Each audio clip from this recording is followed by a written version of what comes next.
Okay, right, thank you, and welcome everybody to the March Derby Homes Board meeting. Do we have any apologies? I don't think so. I think everybody's here. No? And item 2, we've 2 late items which have been circulated. Yeah. If everybody agrees, I'd like to take the right to buy paper as A15 and the framework one, which is confidential, as B7. Right, that should be okay. Yeah. Right.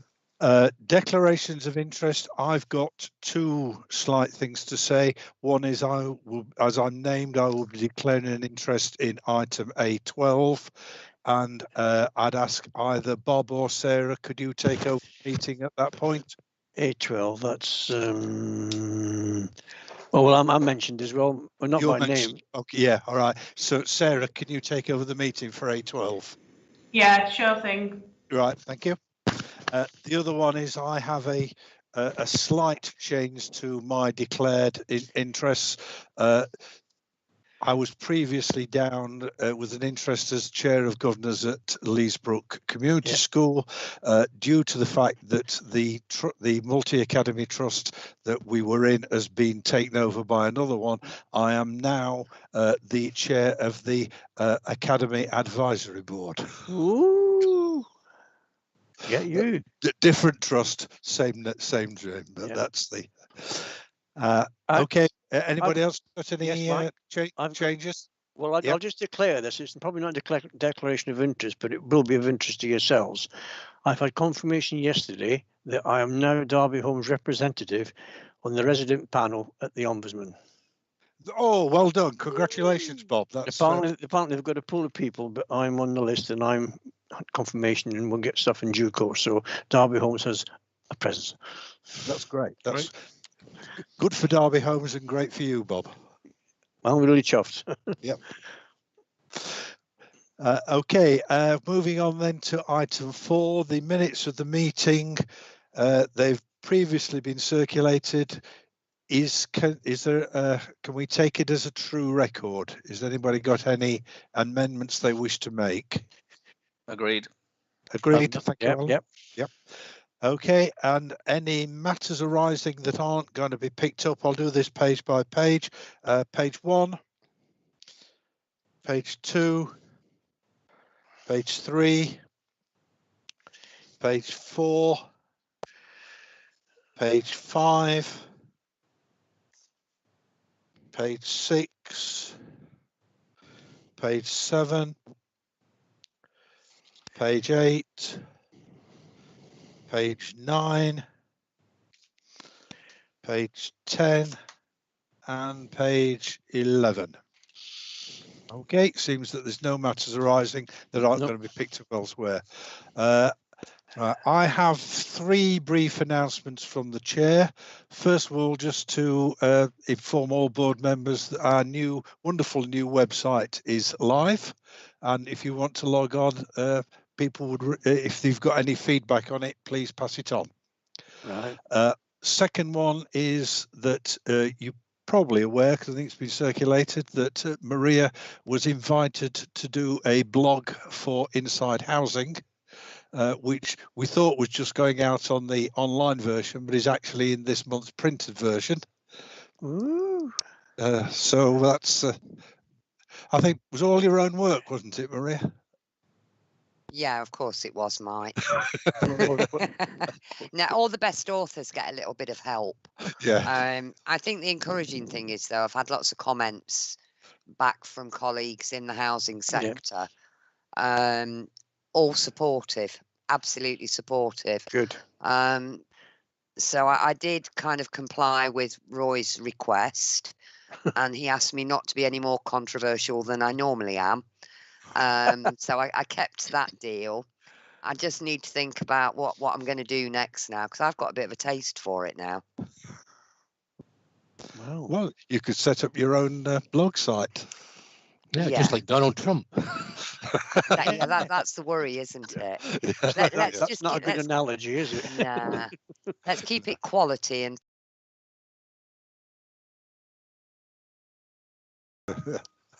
Right. The third item is, obviously this is our March meeting, which is the last meeting before the council elections. Now, obviously we don't know what's going to happen into appointments from the council for anybody, but the one thing that we do know is that this will be Sarah's last meeting. So I'd just like to thank Sarah very much for all her contributions, as first of all as a member of this board over the last few years, and in her previous incarnation as cabinet member. So thanks very much, Sarah, and there is life after the council. Best wishes, Sarah. Here, here, Sarah. Can I echo that on behalf of all the staff that have worked with you over the years as well, because it really has been a pleasure. And as I said to you before, Sarah, over the years, you've given me a lot of help and support, and I've really appreciated that. So good luck and go out and knock them dead. Okay. Item 7, statements from members of the board. Yes, please, Chair. Yes. Just to say thank you. I feel like a broken record because I said very similar things this time last year, as I thought that would be my last meeting with you guys. But genuinely, thank you so much to all of you for all your support to me over the years. And Derby Homes holds a very, very special place in my heart. It's not a perfect organisation, but I think it's one that always strives to do its very best. And that's testament to everybody in this meeting right now, the board members, who are all individually incredible people. And I just want to say thanks so much, and I'll be watching from the sidelines. Don't mess up. And also give me a good appraisal if you need one later. You know, I've seen that on the agenda. Don't give me a rubbish appraisal just because I'm gone. As if. Okay. Right. Thanks very much for that, Sarah. Item 8, Jackie, any questions from members of the public? No questions from members of the public, Chair. Okay, thank you. Item 9, committee chairs feedback. First of all, Ian, Audit Committee. Thank you, Chair. The committee met on the 22nd of February and considered a number of items which I'll summarise. The committee considered the external audit planning report for the financial statements for the year end 31st of March 2021 and noted the report and agreed the external auditor's approach. The committee considered the internal audit plan 2021-22 and noted the report and agreed the contents. The committee considered an internal audit progress report and noted the progress outlined in the report. The committee considered the strategic and operational risk registers 2021-22 and had a lot of discussion and agreed the report with some amendments. Committee also had a report on Derby Homes, annual report on Derby Homes debts, and noted the details in bad debts written off in the past year. And the committee received a gas servicing report, which the board had asked it to look at. And after discussion, the committee felt that they should wait until they have information from Capita and from internal audit before being able to make any meaningful comments, because the committee didn't actually have any more information than the board had when it referred it to the audit committee. So it was agreed the audit committee would meet again on the 22nd of March, which is Monday this week, for a one-item meeting to discuss the gas servicing matter in more detail when more information would be available. The committee did meet again on Monday of this week. And when we get to item A7 on the agenda, Chairman, on gas servicing, I will summarise the committee's discussion when we deal with that item this evening. Right. Thank you very much, Ian. Any questions or comments to Ian? No? Okay. Bob, then, Operational Board, 25th of February. Right, I'll just do a quick summary of what I think were the salient points. On disrepair, a question was raised, could that not be shown separately? And Michael took it upon himself and says, there's different ways it can be presented, but it was going to look at presenting it as a standalone presentation rather than that, because it's, at the moment, I don't know if you're aware, it sits under compliments and complaints. Well, it's not really under that. So Michael's going to have a look to see if we can send a standalone report, because I think it's important. I know that Steve is very tight with his purse, but he doesn't spend a lot on this. But I still think it's good to identify, what is being done. And all credit to Steve, we're not a soft touch. The DACP grant went through, subject to Derby City Council approval, and that's for the usual 7,400. And if I recall, the 400 is to pay for the help towards the costs of the insurance that the DAC Plus must undertake now. And the additional £20,000 grant, it was agreed that approval now will be Maria and myself as chair of the operational board. We looked at the crowding spaces policy, and I think the biggest change there now is that 2 offers and not 3 will now be made to somebody who takes up needs the facility. And there was a lot of minor changes to the Constitution, nothing major. And the next meeting is on the 13th of May. Happy to take any questions. Thank you, Bob. Any questions? Okay. Okay, item 10, outstanding actions. Well, number 1 is for June. Number 2, I can assure you, will be completed by April. Maria and I have had some brief conversations, but it will be completed, which will allow David to update the compliance report. Thank you, Chair. Okay, item 11 is to note the urgent action taken on debt relief orders consultation. Any comments on that? Can we note it? Thank Noted, you. Yep. Thank you. Right, moving on to part A then. Does anybody wish to discuss any items from part C? No? Okay, thank you. Maria, your report. Yep, thank you, Chair. The report this time covers 3 main areas. And I'm sorry, Rachel, I didn't really give you much forward notice on this. But the first recommendation on the report is for the board to note the Cabinet decision to renew the partnership agreement with Derby Homes for a period of 10 years from next year. So I'm wondering, it's probably better, Rachel, do you want to say a few words on this, as it was your report to Cabinet? Yeah, thank you, Maria.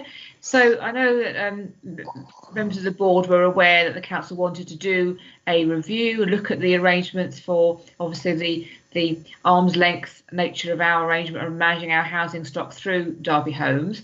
And that was started very much before COVID, back in sort of the autumn, winter of 2019. And took a bit of a gap in between, on the COVID being in the way, but really was just a relatively light touch review of performance and satisfaction, some of the key metrics that you use to show the performance of Derby Homes meeting the needs of our tenants, and then a real sense of, okay, what does that mean, and what's the best arrangement to maintain good performance, and also that collaboration that we've managed to really, I think, supercharge over the last year or so, working together more closely for residents generally. And that was very much a desktop review, some of the performance data, and some conversations with Cabinet members, look at the detail of some of that and that comparison. And I have to say that, even though that was really, really positive, the last 12 months of how we've worked together have really just shown beyond all reasonable doubt the phenomenal impact that we can make working collectively, and how effective Derby Homes is at meeting really high standards of performance for our tenants, and also giving that additional advantage by really, sweating our general fund housing revenue account flexibilities to make sure we are meeting the needs of our communities across the board. And that real flexible collaborative partnership approach that we've developed and will maintain is seen to be a real benefit to the council. So over and above the performance of Derby Homes as a landlord, which I think is exemplary, and that's proven by all of the national comparisons and benchmarks, a real sense from Cabinet that the work we can do collectively and have done is absolutely worth maintaining for the next 10 years and potentially beyond. So it's a really positive report. There was not one one voice from any councillor in any of the processes through executive scrutiny and cabinet saying anything other than what I've just said, really, about how successful that relationship is, how successful you are in terms of delivering that performance for our tenants, and wanted to continue it for the next 10 years. Thank you very much for that, Rachel, and thank you for the nice comments. And I think what's particularly pleasing is that we've moved from a management agreement into a partnership agreement, which just sums up the relationship in a much better way. Before I go back to Maria, is anybody board members wish to make a further comment? Or No, Roy, just go Bob. I was going to say, Mike, I just support what you said, and the word partnership for me was the clincher. Good. Yep. Roy, have you any comment? No. Okay. Yes. All Yeah. right. Just to say that I endorse everything Rachel said. Everybody was really supportive of Derby Homes, and particularly pleased with the performance figures that went with the report that shows how good Derby Homes is. So congratulations to all involved, including all board members and staff. Thank you, Roy. Right, back to you, Maria. You can Back wipe the to grin off your me. face now. No, well, I am grinning because it's exciting times, isn't it? I think for me, yeah, partnership is the word, and I think as I go through this report, that will come out more and more. The next section of the report, I really just wanted to bring your attention because this absolutely shows that perseverance pays off. Now, board members will all be aware that for a long, long time now, we have been talking with our colleagues at the council about needing commitment for social housing by establishing a pipeline of sites moving forward.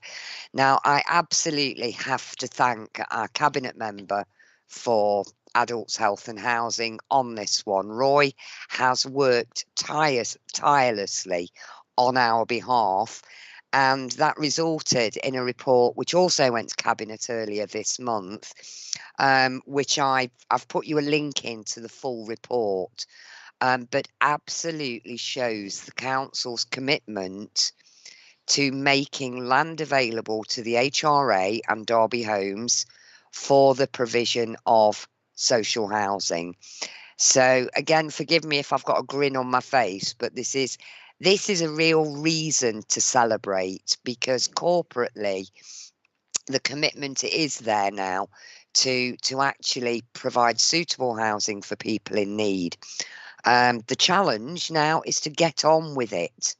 And I'm sure there'll be lots of exciting reports coming forward over the next year as we start to firm up plans on that. Also there, just mentioned it briefly for you. There was another report which approved the acquisition of 10 newly converted homes on a self-contained development in the Abbey ward. Most people have complained about the closure of pubs over the last few years, but this one is a bonus. It is an ex-pub that's been converted into accommodation, so that is also fabulous news. Is that the George, Maria? Yeah.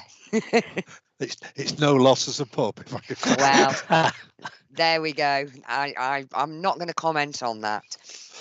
And at paragraph 4.13, again, something else that I'm really pleased about, the partnership work with our colleagues in children's services is starting now to flow through into reality.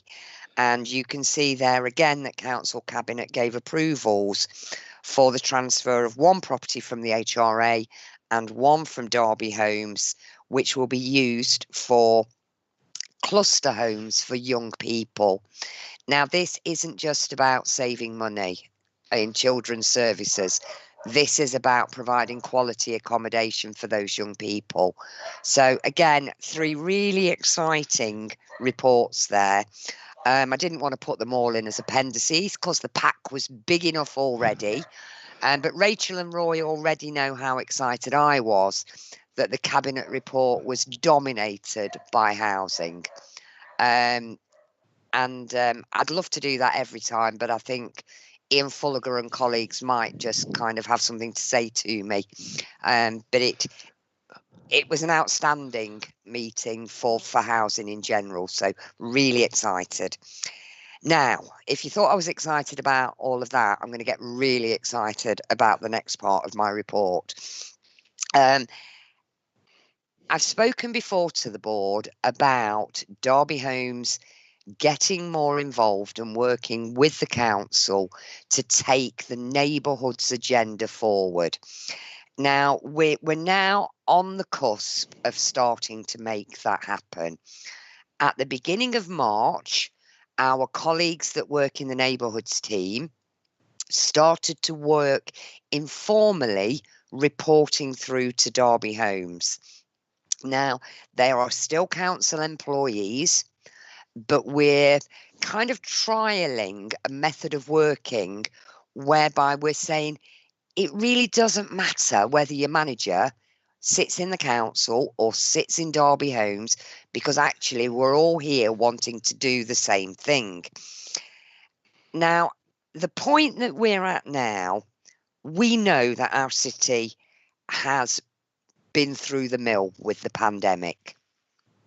How much that the impact is going to have in negative terms, we still don't know. But trust me, the data that I have seen so far indicates that there's going to be a lot of hard work and support that's going to have to go in, not just in Derby, but in communities up and down the country. And you're going to hear some new language emerging. You've already started hearing me drop Team Derby into conversations, but you're going to hear me start dropping in a phrase called better together. Now, better together is something that Rachel and I have got very, very animated about over the last 6 months or so. And this is borne out by the belief that actually organisations will be stronger if we all work together and work with our communities. It's irrelevant whether you work for a statutory organisation such as the police or the council, or whether you work for an ALMO, or whether you work in the voluntary sector. Actually, let's focus on what we're all here for. And we're here for Derby. Most of our businesses, obviously they've got private needs, they're driven by profit, but they're here in Derby and they're part of Derby. So the partnership board that has been created right at the top of our kind of strategy tree now comprises of senior figures from all sectors, and everybody is equal. An equal partnership working for Derby. So when you hear me starting to talk about better together, please don't think that I've gone completely mad. This is our new language about working together to create better outcomes and working with people. Now, as board members from Derby Homes, you're already well ahead on this, because we've worked in partnership with others for a long time now. I mean, go back as far as 2002. Decent Homes was done in partnership. The construction world was kind of radically changed by these partnering agreements. So Derby Homes has been born from partnerships. We've carried it all the way through. And what we are now doing is going into a new phase where I'm really, really enthused by the fact that we are being trusted to lead the work in localities to develop those partnerships that we need to work with our residents. Now, it's an interesting one because I'm coming to you with a bit of a pink and fluffy proposal here. Because the key thing about working with people that live in our city, in our localities, the most important thing is that we do not define the outcomes. The people that need to define the outcomes are our citizens, our residents, the people in our city. And possibly one of the mistakes that's been made over the years is that the agencies have tried to fit everything into their service delivery models. And we need to move away from that mentality. And it's going to be tough, tougher for some than others, but let's not underestimate it. But we're in a good place. We are proposing that Derby Homes will work, as I said, colleagues in neighbourhoods, colleagues in local area coordination, colleagues in Community Action Derby, and colleagues within Street Pride within the PPO service, because they're already community focused people and teams. The other group that are essential to changing the way that we work in localities are our elected members, because by virtue of the fact that they are elected by the communities that they represent, they are the people that should lead the conversations with their localities. So we've got a piece of work to do there as well. Now, as the model emerges, what we anticipate, and it won't be in 6 months, it might not be in a year, but certainly as we start moving forwards, a model of working with people should rightly start to deliver earlier solutions or prevent issues from emerging in the first place. And that should translate into reduced demand for services. And I think that we've seen through the last year that within the city, we're actually blessed to be so rich in terms of the support we get from our community and voluntary sector organisations. And that's a key partnership that we've got to develop, an equal partnership, not one where the council's the controller, not one where we police the relationship, but one where it's truly equal, and we move forward. Now, people who've been around as long as me, and Sarah, you're probably one of those, and Roy, you definitely are one of those.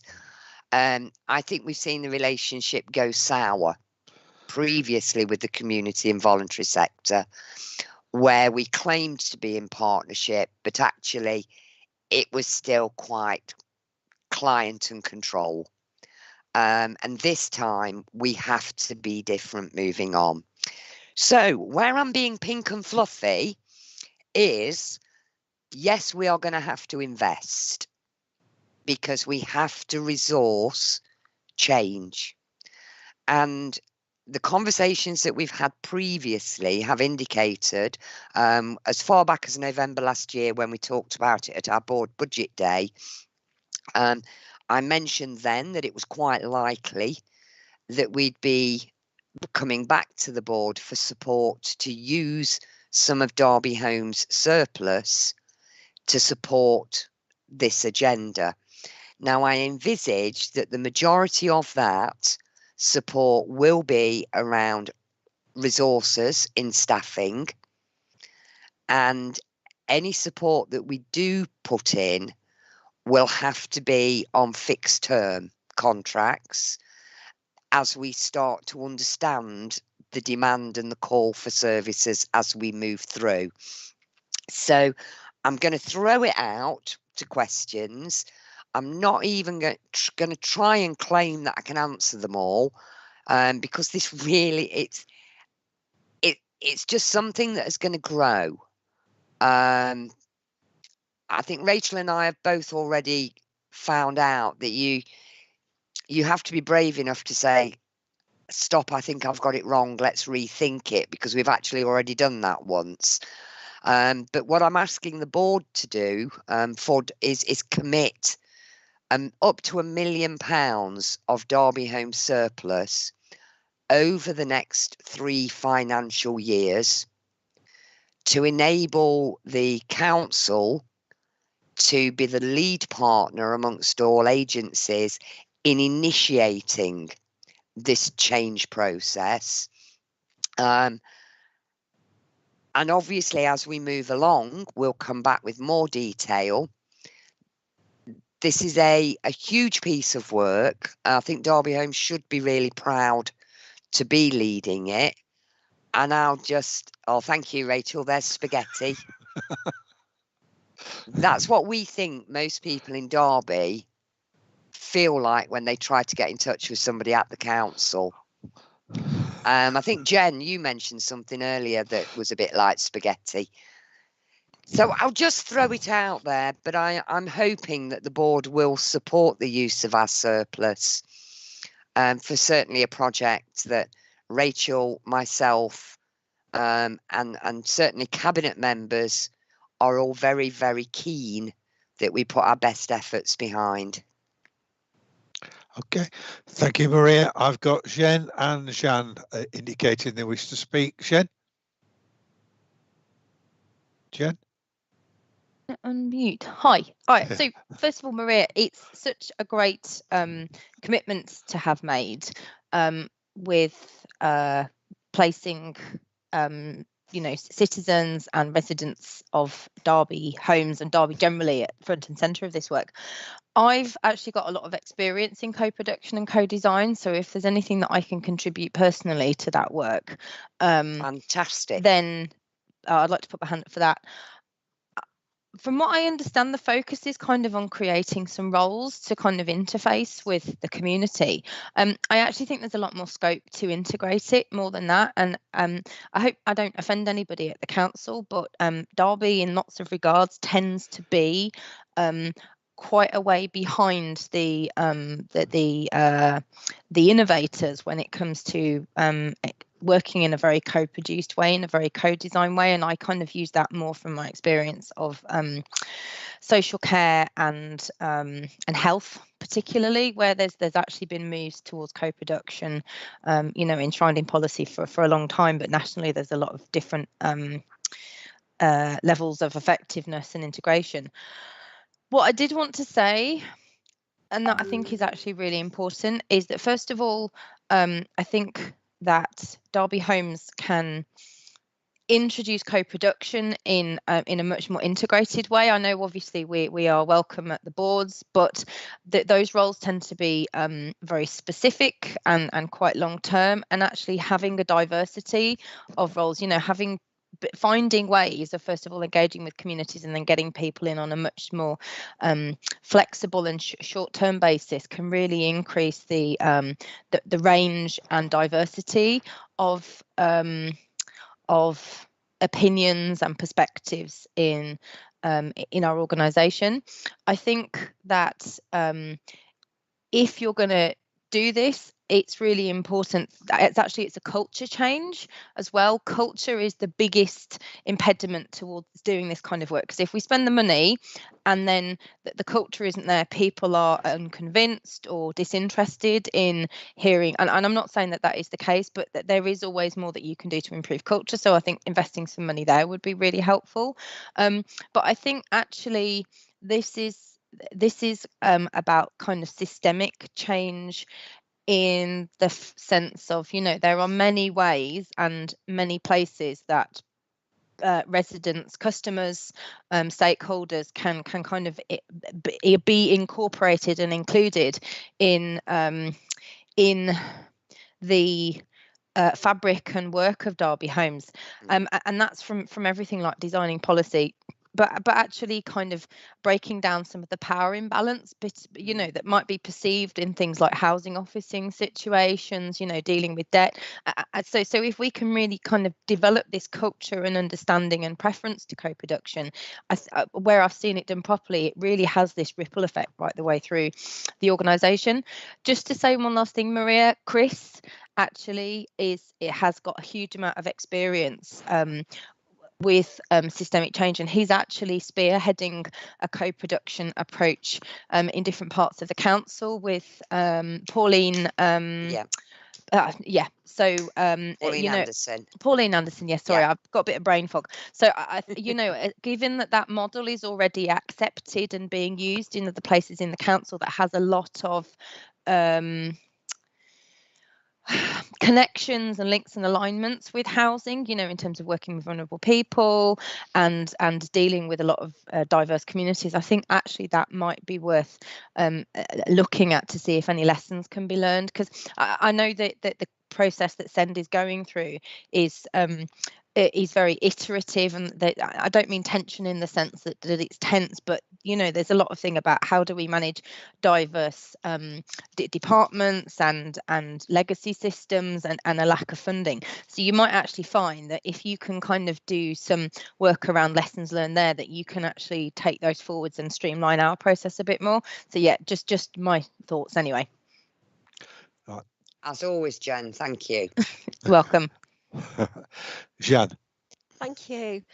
Yeah, really excited by this. And although £1 million kind of like sounds a lot, but actually over 3 years it's £333,000, which is, is not very much when you look at what the positive outcomes could be from it, and also how that working sort of better together will then generate further sort of funding and further money from different resources as it kind of like gets on a roll and people start seeing how successful it is.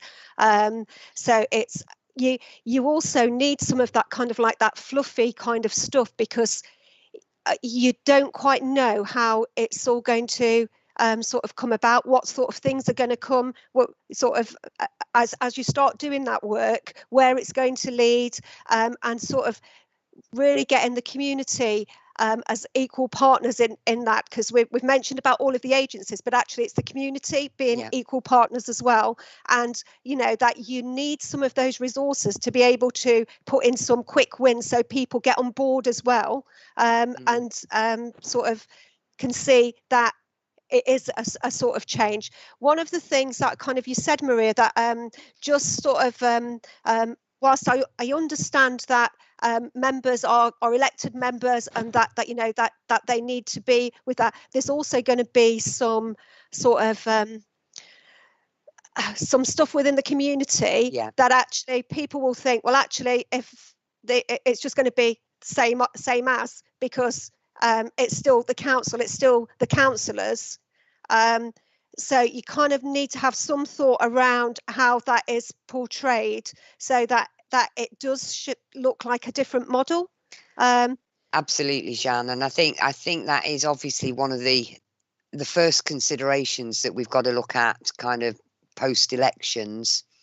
We've really got to put some effort into conversations with our elected members about how the process of what we do needs to change, and I'm confident because we've actually got support across all groups. I mean, I've been having conversations with individual members from different groups, and I think our councillors do get it, but it is about changing the narrative. We've all got to start talking in a different way with people, not at them. And Jen is absolutely right. It is about culture, and it's going to be harder to crack in some areas than others. But we just need to get a swell of energy to get things moving, which has been happening over the course of the last couple of months.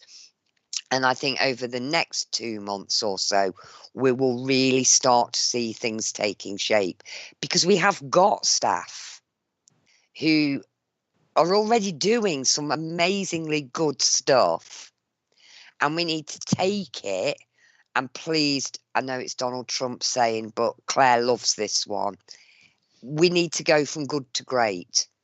And Derby needs to get itself out there at the front of this and really do what it says it wants to do. Maria, could I just, you were talking about language change. It's great to talk, but actually I think the place to do is to start by listening. Yep, absolutely. That's the first place, listening and then behaving differently, because that's actually a lot of the problem. People feel talked at and done to a lot of the time. So the first thing we want to do is clean leaf. What is it that we're doing wrong? What do you want to see? And then go away and come back and say, actually, well, this is how, that's it. My experience is so often that that people first of all don't feel listened to because they've been ignored, but so often people try again. They want people so often as thought about being disinterested or not, or not wanting for their best. But when people do open up, quite often what will happen is that people will be listened to, and then they'll come back and they'll say, well, really sorry, we can't do that. Do you know what I mean? I think if we're going to do it, we need to be very clear about the parameters. These are the things we definitely can't do. Okay, and then listen for the rest. You're right, Jen. We've seen it too many times, where people appear to be listening, but always revert back and say, well, no, I'm sorry, but our policy doesn't allow for that. This is about changing policies, changing the way that we do it. I think the other thing, Maria, as well, is kind of like doing that challenge as to, well, why can't we do it? If somebody is asking for it, and and there's kind of like community sort of engagement around that, then just because it's not something we've done before, or that we kind of as an organisation don't think we should be doing it, actually, if that's what they're saying, then we need to make it happen. Absolutely. Mike, is Lucy next? Yes, Lucy's next. I've got Lucy, and then Rachel's got her hand showing as well. Yeah, Lucy. Right. Yeah, thank you. And Jen and Jan and Maria have all said a lot of very valuable things there. And I think two things I will add. One is the importance of not being so keen to involve people that you do what Jen's just raised as being able to offer more than we actually can deliver. So I think it's even worse to sort of open the floodgates to opportunity and then dash it. So I absolutely want that co-production, that shared vision, development of that plan going forward to be a mutual planning, but also not to people people can think, oh, £1 million, we can do anything we like with £1 million, but we can't. No. And we can't. Over-promising is the wrong step to get off, because it's so difficult to come back again afterwards. So it's absolutely the right way to go, but we need to curb the enthusiasm a little bit, just to make sure it's realistic. Yep, I agree with you, Lucy. I am enthusiastic, though.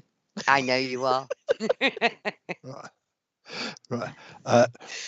Rachel, would you like to comment? Yeah, thank you, Mike. I don't want to prolong it. It's been a really good discussion, and just to reinforce everything that Maria has said and others have said, and what Jen has said. This is about changing the way public services work. And many of us who've been trained in various professions, we're sort of taught to behave as if we know the answers. And we need to know the answer, or we can do things for you and help you out. But those things haven't worked. They might be well-meaning, but they haven't worked. Actually, what we need to do is listen and work alongside the talent and energy and creativity and ideas in people, because people make things happen, not the state or public services or officers. It's about people. And I think we're trying to introduce this way of thinking differently about the role of the council across the whole of the city, and not just around working around residents in locality, but also in how we work with, you know, our cultural partners. I was today at the opening of the central storage unit for Food for Thought, you know, our food alliance, who've worked together across all the food banks to collectively create networks that go out to provide food in the various communities across the city in vulnerable ways, looking at working with allotments to share spare food and recipe cards, and those ideas came from those people. It wasn't to do with the council. We might have made it easier by creating the network, allowing them to access some funding from us or some support. We worked alongside them to make that happen. We didn't do it. And that's really the philosophy of all of this. And you're absolutely right, culture is the priority. And in my experience, having done some other places where you release officers from their professional background and allow them just to be people, working with people, they do an incredible thing, because actually they're empowered suddenly to find solutions rather than the rule book says I can't do that. So it is a really exciting opportunity, and I think I would just end on a slightly less positive note, but we need this more than ever, because last year's been hard enough. But I think the next 5 years are going to be really tough too, because the recovery from COVID, the impact on our physical, our mental health, our economic situation, we need to be the best we can be as public servants and working with our city. Otherwise, we're not going to be able to meet that challenge, that recovery. So I think it's more important than ever that we do this in this way. But yeah, thank you for all the support. And I thank Maria for the way she's led this work and been inspirational in doing that as well. Jen, you wanted to come back? So I just wanted to say that one of the really, really big stumbling blocks that I've always come across, which is such a disappointment, is that processes like this typically take twice as much time. If you're involving members of the community, non-professionals, you typically need at least double the amount of time as you usually would allocate, and that is quite often the biggest, I was going to say, excuse that I come across working with large professional organisations about why co-production doesn't do. It's either we don't have the time, or they haven't got the time to implement what's suggested in the timescales that are left open, or a really bad job is done because enough time hasn't been allowed, basically. So I would really hate for us to be in 9 months' time having these conversations and then being told that we had them, but we couldn't do 50% of them because there wasn't enough time allocated, basically, and that's a really big, in terms of project management, that's a really big scoping consideration, really, in terms of the money that's being allocated, is how much more time do we need to include to do this process properly. So yeah, thank you very much. Well, thank you, Jen. I've got nobody else, I don't think, indicating. So do we note the two items 2122, and do we have approval on 23 to allocate use of up to £1 million? Okay, I see some hands raised in dissent. Thank you. Agreed. Great, thank you. Good. If we can move on then to the next item, David, finance update. Yeah, thank you, Chair. A lot less exciting, I'm afraid. But first of all, our pension fund deficit, it'd be remiss of me not to mention this, because I got a notice from our actuaries that the position at the end of December, that they usually sort of give us an initial warning, if you like, as where things are going, was that because interest rates are so low now, that they're going to have to almost certainly at the end of March reduce their discount rate, which doesn't sound very exciting, but unfortunately it has a massive impact on our pension fund deficit. And the first thing I want to say is that the pension fund deficit is underwritten by the council, so there's nothing that is threatening the financial stability of Derby Homes. That's the most important thing to say. And many of you will have heard me say many times before that this nominal figure that will go in our accounts can move up or down by tens of millions in any 1 year. In fact, last year we had a sort of 20 million swing in our favour, and this year it's the biggest sort of estimated swing in the other direction that we've ever seen. And if you work through their figures, it comes out almost 40 million quid in terms of actuarial assessments going against us. So this is a sort of huge nominal loss, and it will make our income and expenditure account look rather strange this year. But obviously, I will explain that more fully when we come to the accounts in July. But I needed to sort of reassure you that our contribution rate to the pension fund will stay the same, and that the council will continue to fund that contribution rate, and that's the most important thing. I'm expecting that to rise when it is reassessed, but again, that'll be funded through the HRA. So in terms of Derby Homes' own stability, there is no real impact on that, except in the very long term, if that was to continue at very low interest rates for a very long time. So I'm fairly confident, but it would be, as I say, remiss of me not to warn you that there might be a rather strange and very large negative figure on our final accounts this year. Secondly, I'm talking about a proposed virement of funds. The impact of COVID has largely been not that huge on Derby Homes, mainly because of the council's support, particularly in the early days when we had to lock down a lot of services, and there was agreement with the council that they would continue to fund our fee in the normal way. So that gave us a huge amount of stability in terms of this year. But there have been a couple of impacts. One of which is that painting, we've obviously had to deliver a lot less of that, particularly indoors, but also outdoors. And we have underspent, or we're likely to underspend, by about £500,000 this year. And whilst we can't be exact in terms of the pressure, we are expecting there to be a backlog in terms of general repairs, because, as you know, we have just reopened general repairs for tenants through the website, and the phone lines will be going live next month. So we are expecting, if you like, a surge in terms of the number of jobs we'll have to do next year. So we are proposing in our accounts to fund that by making a provision for that, which we'll discuss with our auditors in going through the accounts. So what I'm asking is to effectively to move the budget that is currently going to underspend in terms of painting into general repairs, and then effectively to move it into next year so that we can fund any extra costs. I'm hoping it won't be as much as £500,000, but that is basically what we are estimating the underspend to be. Just before you move on, David, I think Bob wants to comment on what you just said. David, on the painting, I'm taking you're talking about the Bell's contract, the work that they do indoors. Both them and obviously other providers. What's concern was if a tenant's not been able to get their decoration this year, yeah, will they get a refund, or will they be done twice in the next year, or what's going to happen? Because that question is going to raise its head. No, and absolutely. With most of the underspend is the sort of general, both external and internal. We're not talking about the internal deck scheme, Bob. Right, that's fine. That's fine. Where people have let people in, then we have continued with some of that. That's fine. That's fine. But if there is a backlog, we will obviously catch up. So there won't be any change to tenants. Is the intention.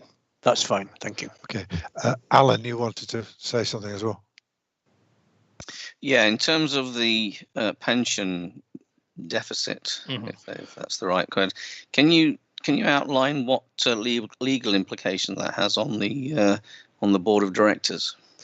Yeah, because the council's Section 151 officer will send us a letter every year to say that they underwrite our pension fund deficit. If they didn't send us that letter, Alan, then you would be concerned, because clearly we would not be then a solvent organisation. So as things stand, we've always had that letter confirmed by the Section 151 officer, and I would expect it to be the case again this year, that they will effectively say we will continue to underwrite your pension fund deficit. Thank you. Okay, thank you. Okay, carry on, David. Yeah, the third thing I want to bring to your attention is Treasury. And again, I've had a conversation just today, actually, with some council officers, which I'll update my recommendation, if I may, because in effect, what's happening is that their Treasury advisors are saying you should have less cash in one place and than we've currently got. So at the moment, we have a joint arrangement with the council that allows us, between us, to hold up to £15 million in cash with Lloyds Bank, our bankers. And of that 15 million, 8 million is sort of nominally our share. So we have cash put into other money market funds as well, and the advice has changed from the council's treasury advisors to reduce that 50 million down to 7 million.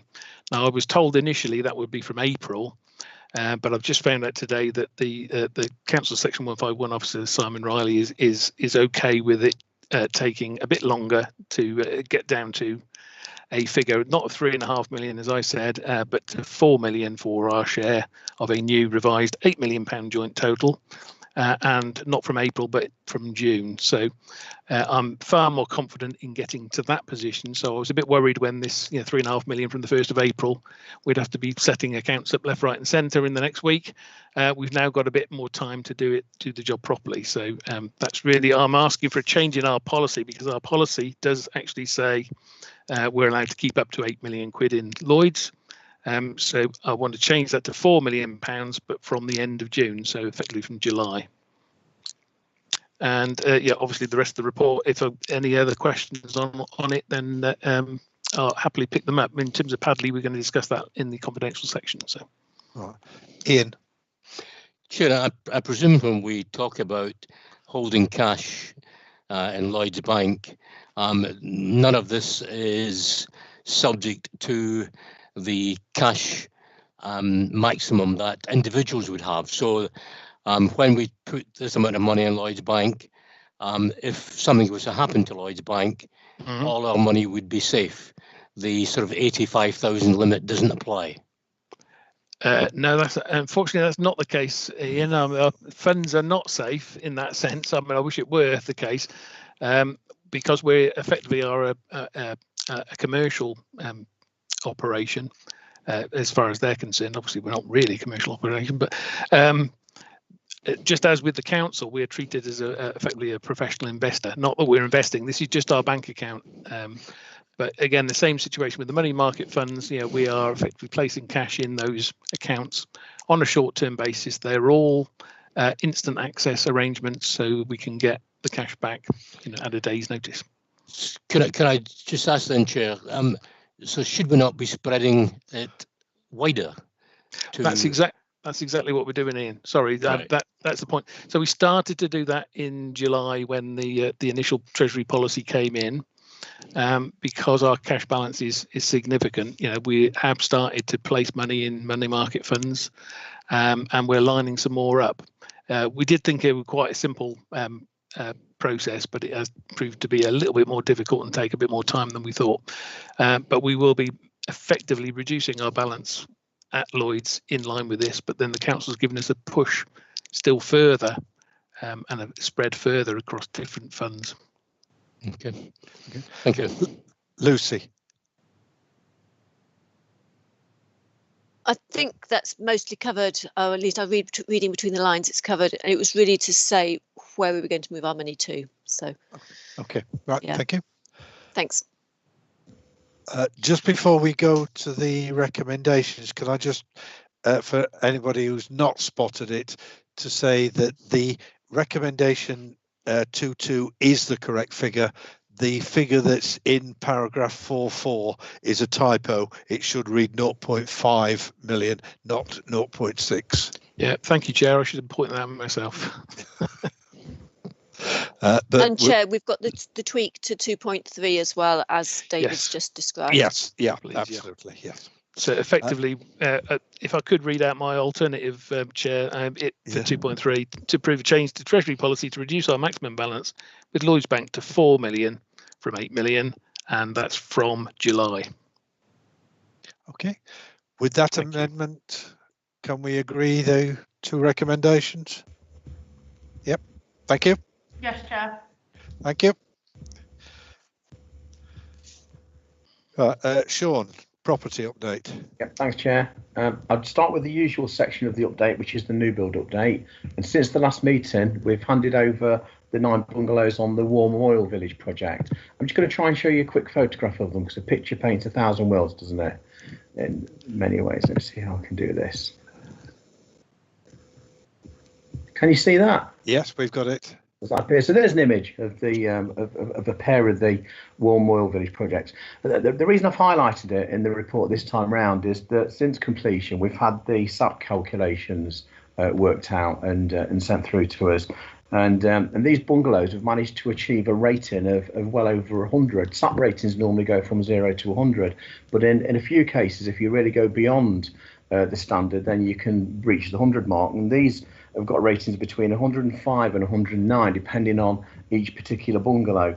And that means that they've got a resultant energy cost for hot water and heating of around £300 a year. So it just shows you what sort of a difference it makes if you do use really what have been a set of basic principles, to be fair, in terms of how I've achieved that. So by increasing the thermal insulation in the floor, the walls and the roof of the bungalows, that's not cost a huge amount more, it's just extra insulation.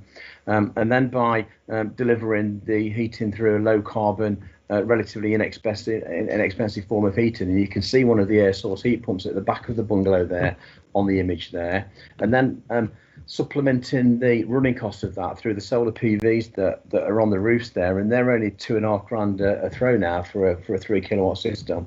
You know, it really is quite cost effective, you know, to produce something that's going to really stand the test of time and deliver real efficiency over the next over the lifespan of that building. You'll also notice that the roofs, I call them a sombrero. They've got quite a big overhang across the eaves, and that helps with summer shading. So that helps cool the properties down in summer, but it doesn't like a big sombrero on them. So there's a few other images there. They've also got charging points already installed. There's another image of the solar panels that we've got there, and just an idea for how they look. They've also got carports incorporated into as well. So, you know, it just gives you a chance to see, you know, what we've got there. I've got to now find a way of trying to stop sharing this. Okay. Well, while you're doing that, I've got Ian and Lucy want to raise something. Ian? I just wanted to ask Chair, the photograph of the air source heat. Sorry, Ian, you were breaking up there. All right, okay. I wanted to just ask a question about the air source heat pump and the solar panels. Are you providing all the energy, Sean, for £300 a year, did you say? Yeah, that's the estimated running cost for heating and hot water, and that all comes through the air source heat pump. The great thing about the air source heat pump is that every pound's worth of energy you put into the system, you get approximately £4 worth of energy out of it. It works on that type of coefficiency. Unless it gets to less than -5, then that coefficiency starts to reduce. It really is a very efficient way of heating. The one thing that we're constantly battling with, though, is the fact that electricity is about 3 times more expensive than gas, though. So it's always difficult in terms of making that argument. The bungalows have also got underfloor heating, and that's worked really well. It's provided a really nice ambient type of heat within the properties as well, and there's no risk of getting scalded on radiators and affecting the way you want to lay your furniture out in the room. So these are really basic principles, you know, to be fair, that I employed 25 years ago when we built some eco houses, and we're being forced down this route through the Future Home Building Standard anyway by 2025. We've got to make sure that we get into net carbon zero by 2050 across homes anyway. I don't want to be building homes today that we're going to have to retrofit between now and then. We need to be building homes that are to that standard within reasonable parameters of technology. And I noticed that the air source heat pump was beside a quite wide double door, which looks like a lounge or something. What's the noise level like in these air source heat pumps in terms of intrusion into the house? Yeah, really quiet, and they actually sit on rubber buffers, so that absorbs some of the noise that might ordinarily transfer through the fabric of the paving and then into the building. So those rubber buffers help stop that. They've come on in leaps and bounds, to be fair, over the last few years. No one's noticed any issues at all in terms of any sound issues with them. Whether I'd want to put 100 together in one small space, then we'd have to think carefully about that. But I think in terms of where they're at there and the way they've been able to be installed, I don't think that'll be a problem. Not expecting that. Thank you. Lucy. Thank you. This is really exciting. Have we got any of the new tenants who are going to be happy to be show their houses off as guinea pig houses, really, to be able to show people around and be part of spreading the word? Has that been discussed with any of the new tenants? We'll talk to the Warm Oil Village Trust about that, Lucy. I'll be honest, they're there. They've been handed over. The War Memorial Village, you've done a little bit of a mix and match with a few tenants that I think are moving in there, and then eradicating the rest. So because it'd be a really good way of selling them, even if it was, whether it's somebody from doing a spread in the Derby Telegraph, or it's something that maybe even the TV would pick up. So that's my first question. My second bit is actually a slight sort of word of warning, because I was on a webinar earlier this week, which had somebody from a parish council in Leicestershire, where they've done a small estate, slightly bigger than this one, of what were going to be really energy efficient housing association houses. And they've found that people need a lot more hand holding to actually manage their new home in an energy efficient manner. And they're inclined to open the windows because they want it to cool down, rather than allowing the system to cool it down. And therefore their actual energy efficiencies haven't been as good as they were predicted to be. So it's just to make sure that we've got that ongoing education and sort of feedback. Otherwise they'll get a bad reputation, and that will be a really bad publicity for the future. Yeah, absolutely. I'll bear that in mind. Lucy, definitely. Okay, right. Okay. Alan. Just a quick one on what Lucy's just said. I hope we're not trying to encourage people not to open their windows. To be fair on this, guys, what we're trying to do is use real low-tech solutions to try and make these homes energy efficient. You'd walk in them and you wouldn't know that they're anything different to a usual house. So to be fair, you can open and close the windows at your will, to be honest. There's no automated system that connects everything together. We've tried that in the past and we did struggle with that, and Lucy's right, that you really have got to support tenants through that. But the technology is just so basic here in terms of just building something that holds heat in really efficiently, is the key principle. And then the low carbon form of heating, it's a heating system, that works as it works. People can still open the windows for fresh air. To be fair, we'd encourage them to do that, especially obviously, around the summertime when they need that flow of air. We try to build them in a way that you get that cross flow to make sure that they do naturally ventilate as well. Ventilation is as important as building them energy efficiency. You've got to get it the right balance on this one. Right, Jen. Hi, I was just thinking about what was it Lucy who said about having a house tour. I'm wondering if we could put our shiny new houses on our shiny new website and have some kind of digital house tour, which people are becoming a lot more familiar with now, because obviously if you're renting or buying a house, that's really only been the way to access viewings of properties in a lot of ways. So is that something that we could possibly do? As much as I think I've talked about giving a greater ability for potential tenants to see properties anyway. So, doing this might actually be a kind of case study on how the technology, how it might be presented on a website, or how it might be developed. I think that's a great idea. I've got an example of how we've done that on this particular site, actually, Jen. We have had some 360-degree photographs taken, both internally and externally on this site. And I'll get that link on our website and we'll send that out to board members, because you'll find that fascinating, because it gives you a real good insight in terms of how they look. You can use that for a whole range of different things.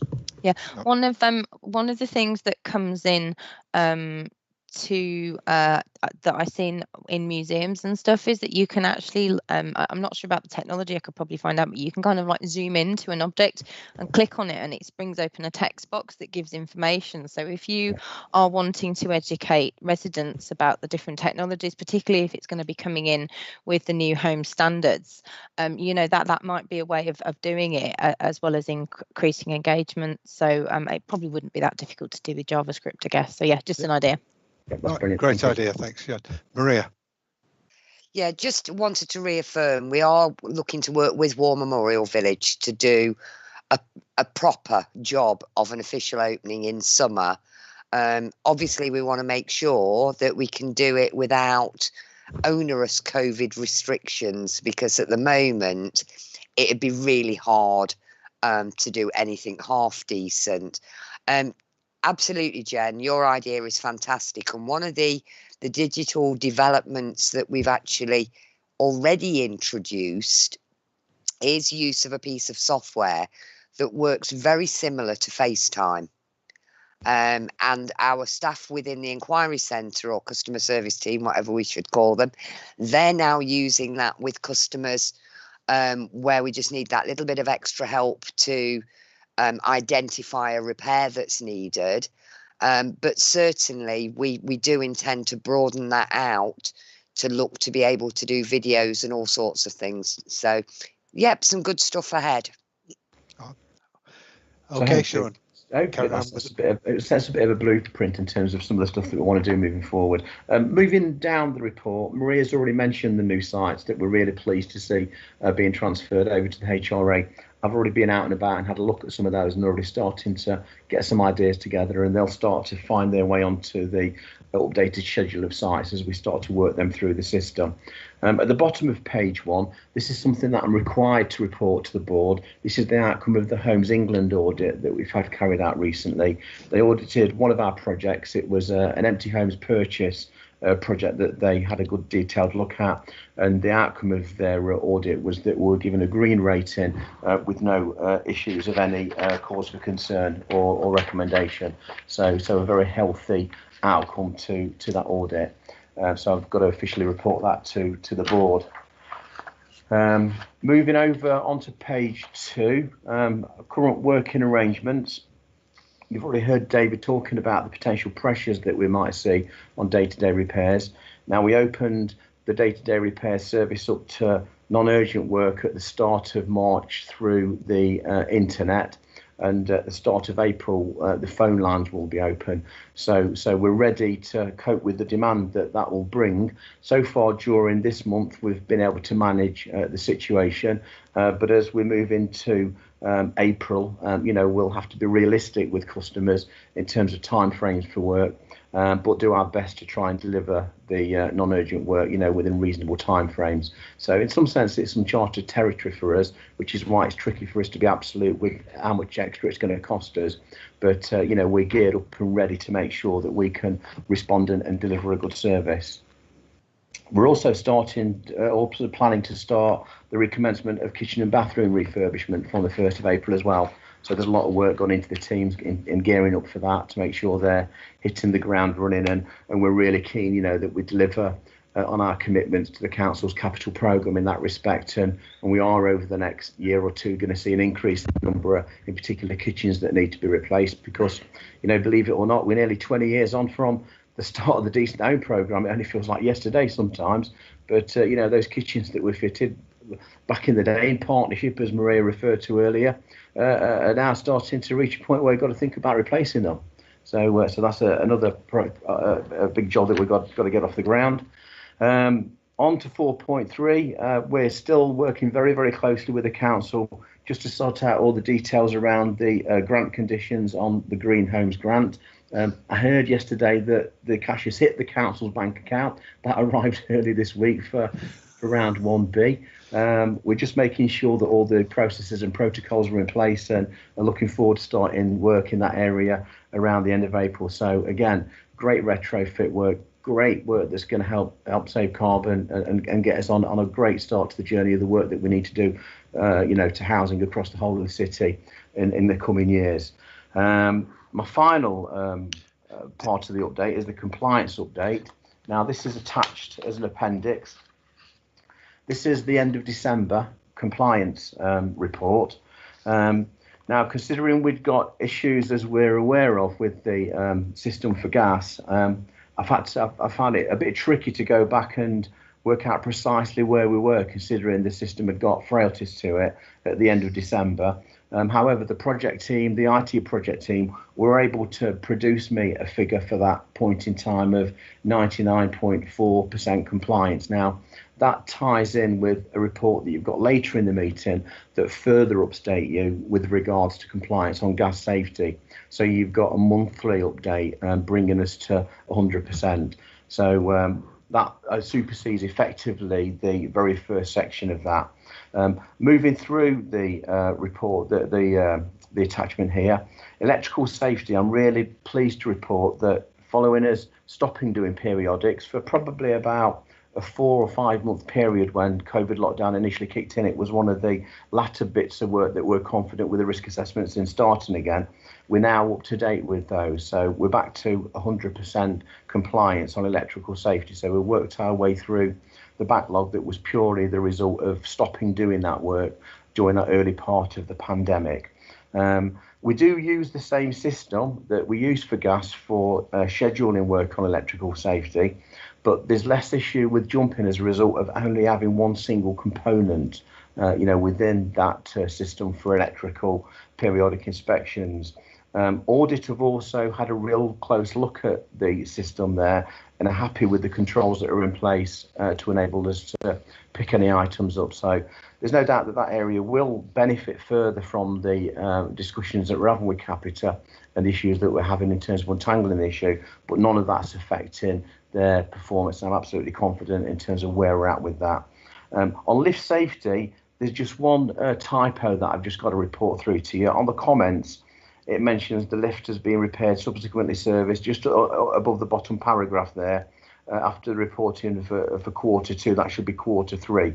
So we were only 92.9% compliant on lift safety, passenger lift safety, and that's purely as a result of the lift at Milestone House being out of order for a period of time whilst we're waiting for a repair.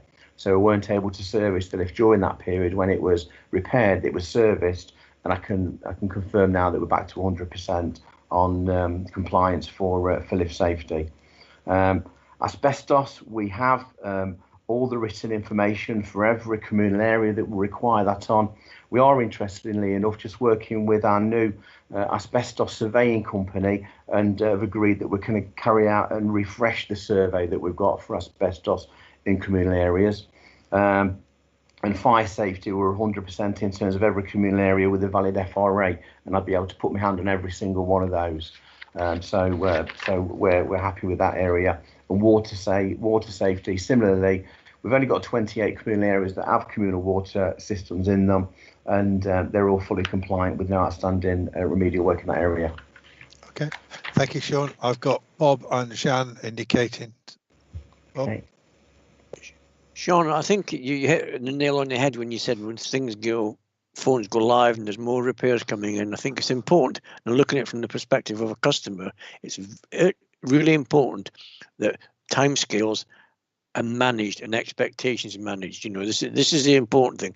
If you say to me, we can't come for 14 days, I accept it. If you say to me, I'm coming next week, but you can't make it, that's, and I think it's all about managing timescales. And I think you've got your work cut out for you initially, because the whole world will pick up a phone and get through to you.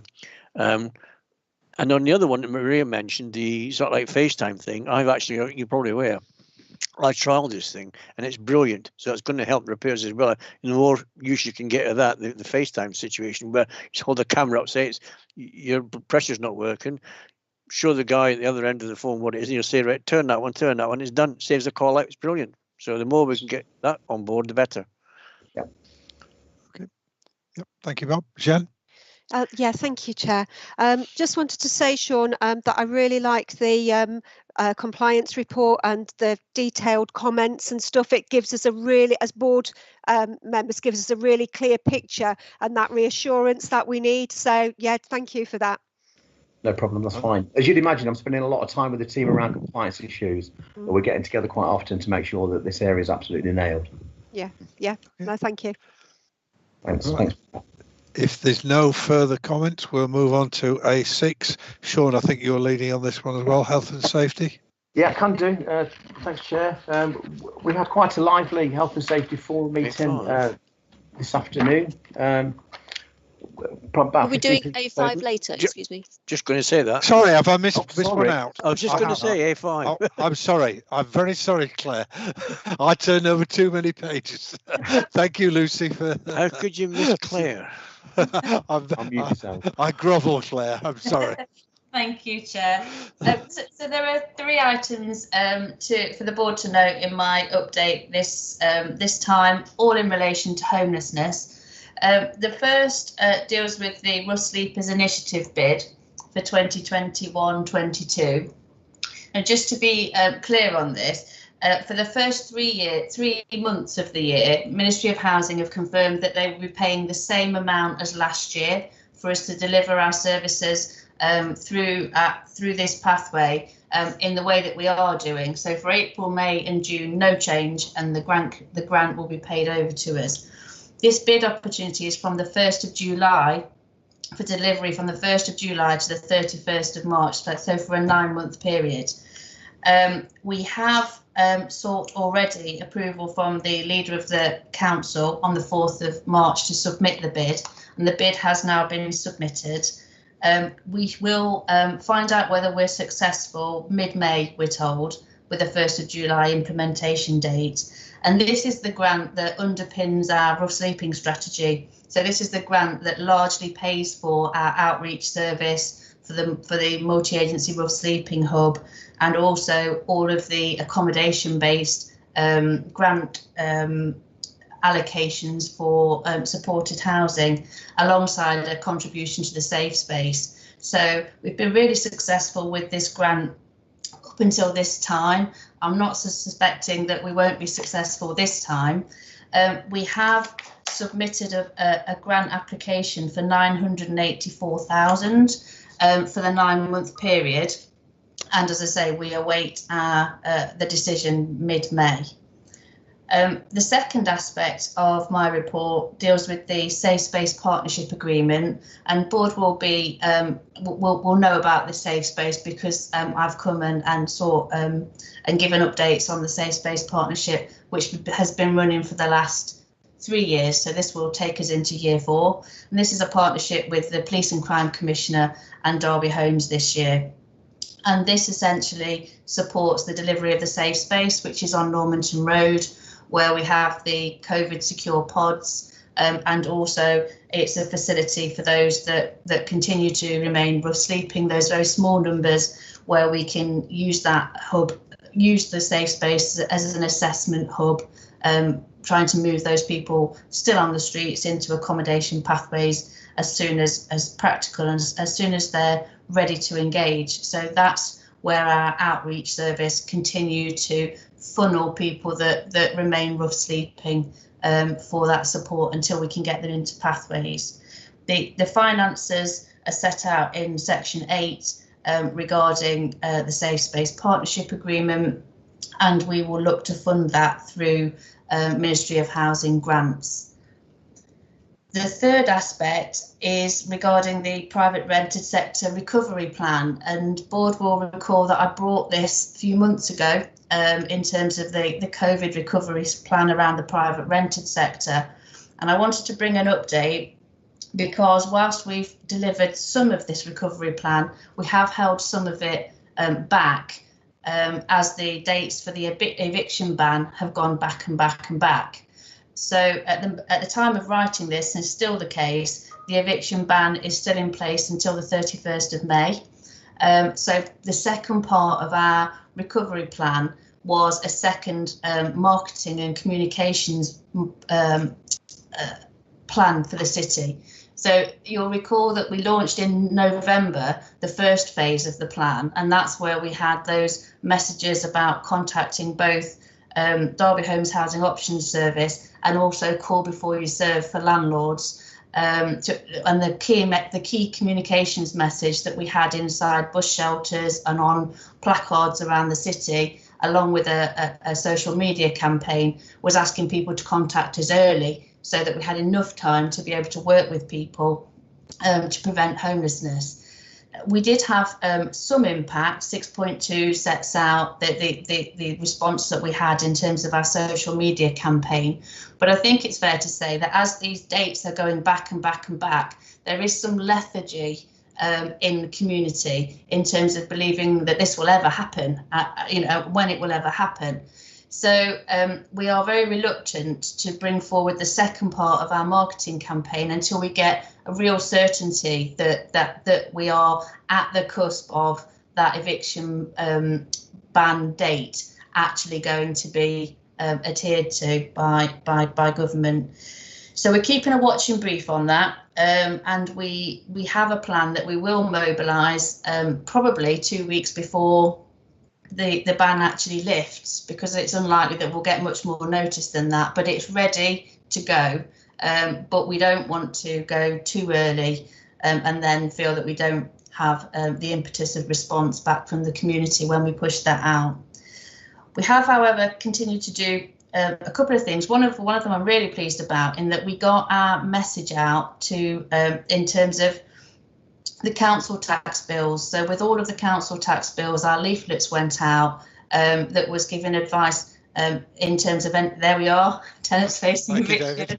So that should have dropped on everyone's doorstep in terms of that push for please get in touch. There's support that we can give. The earlier you talk to us, the more likely we'll be able to resolve and prevent any homelessness.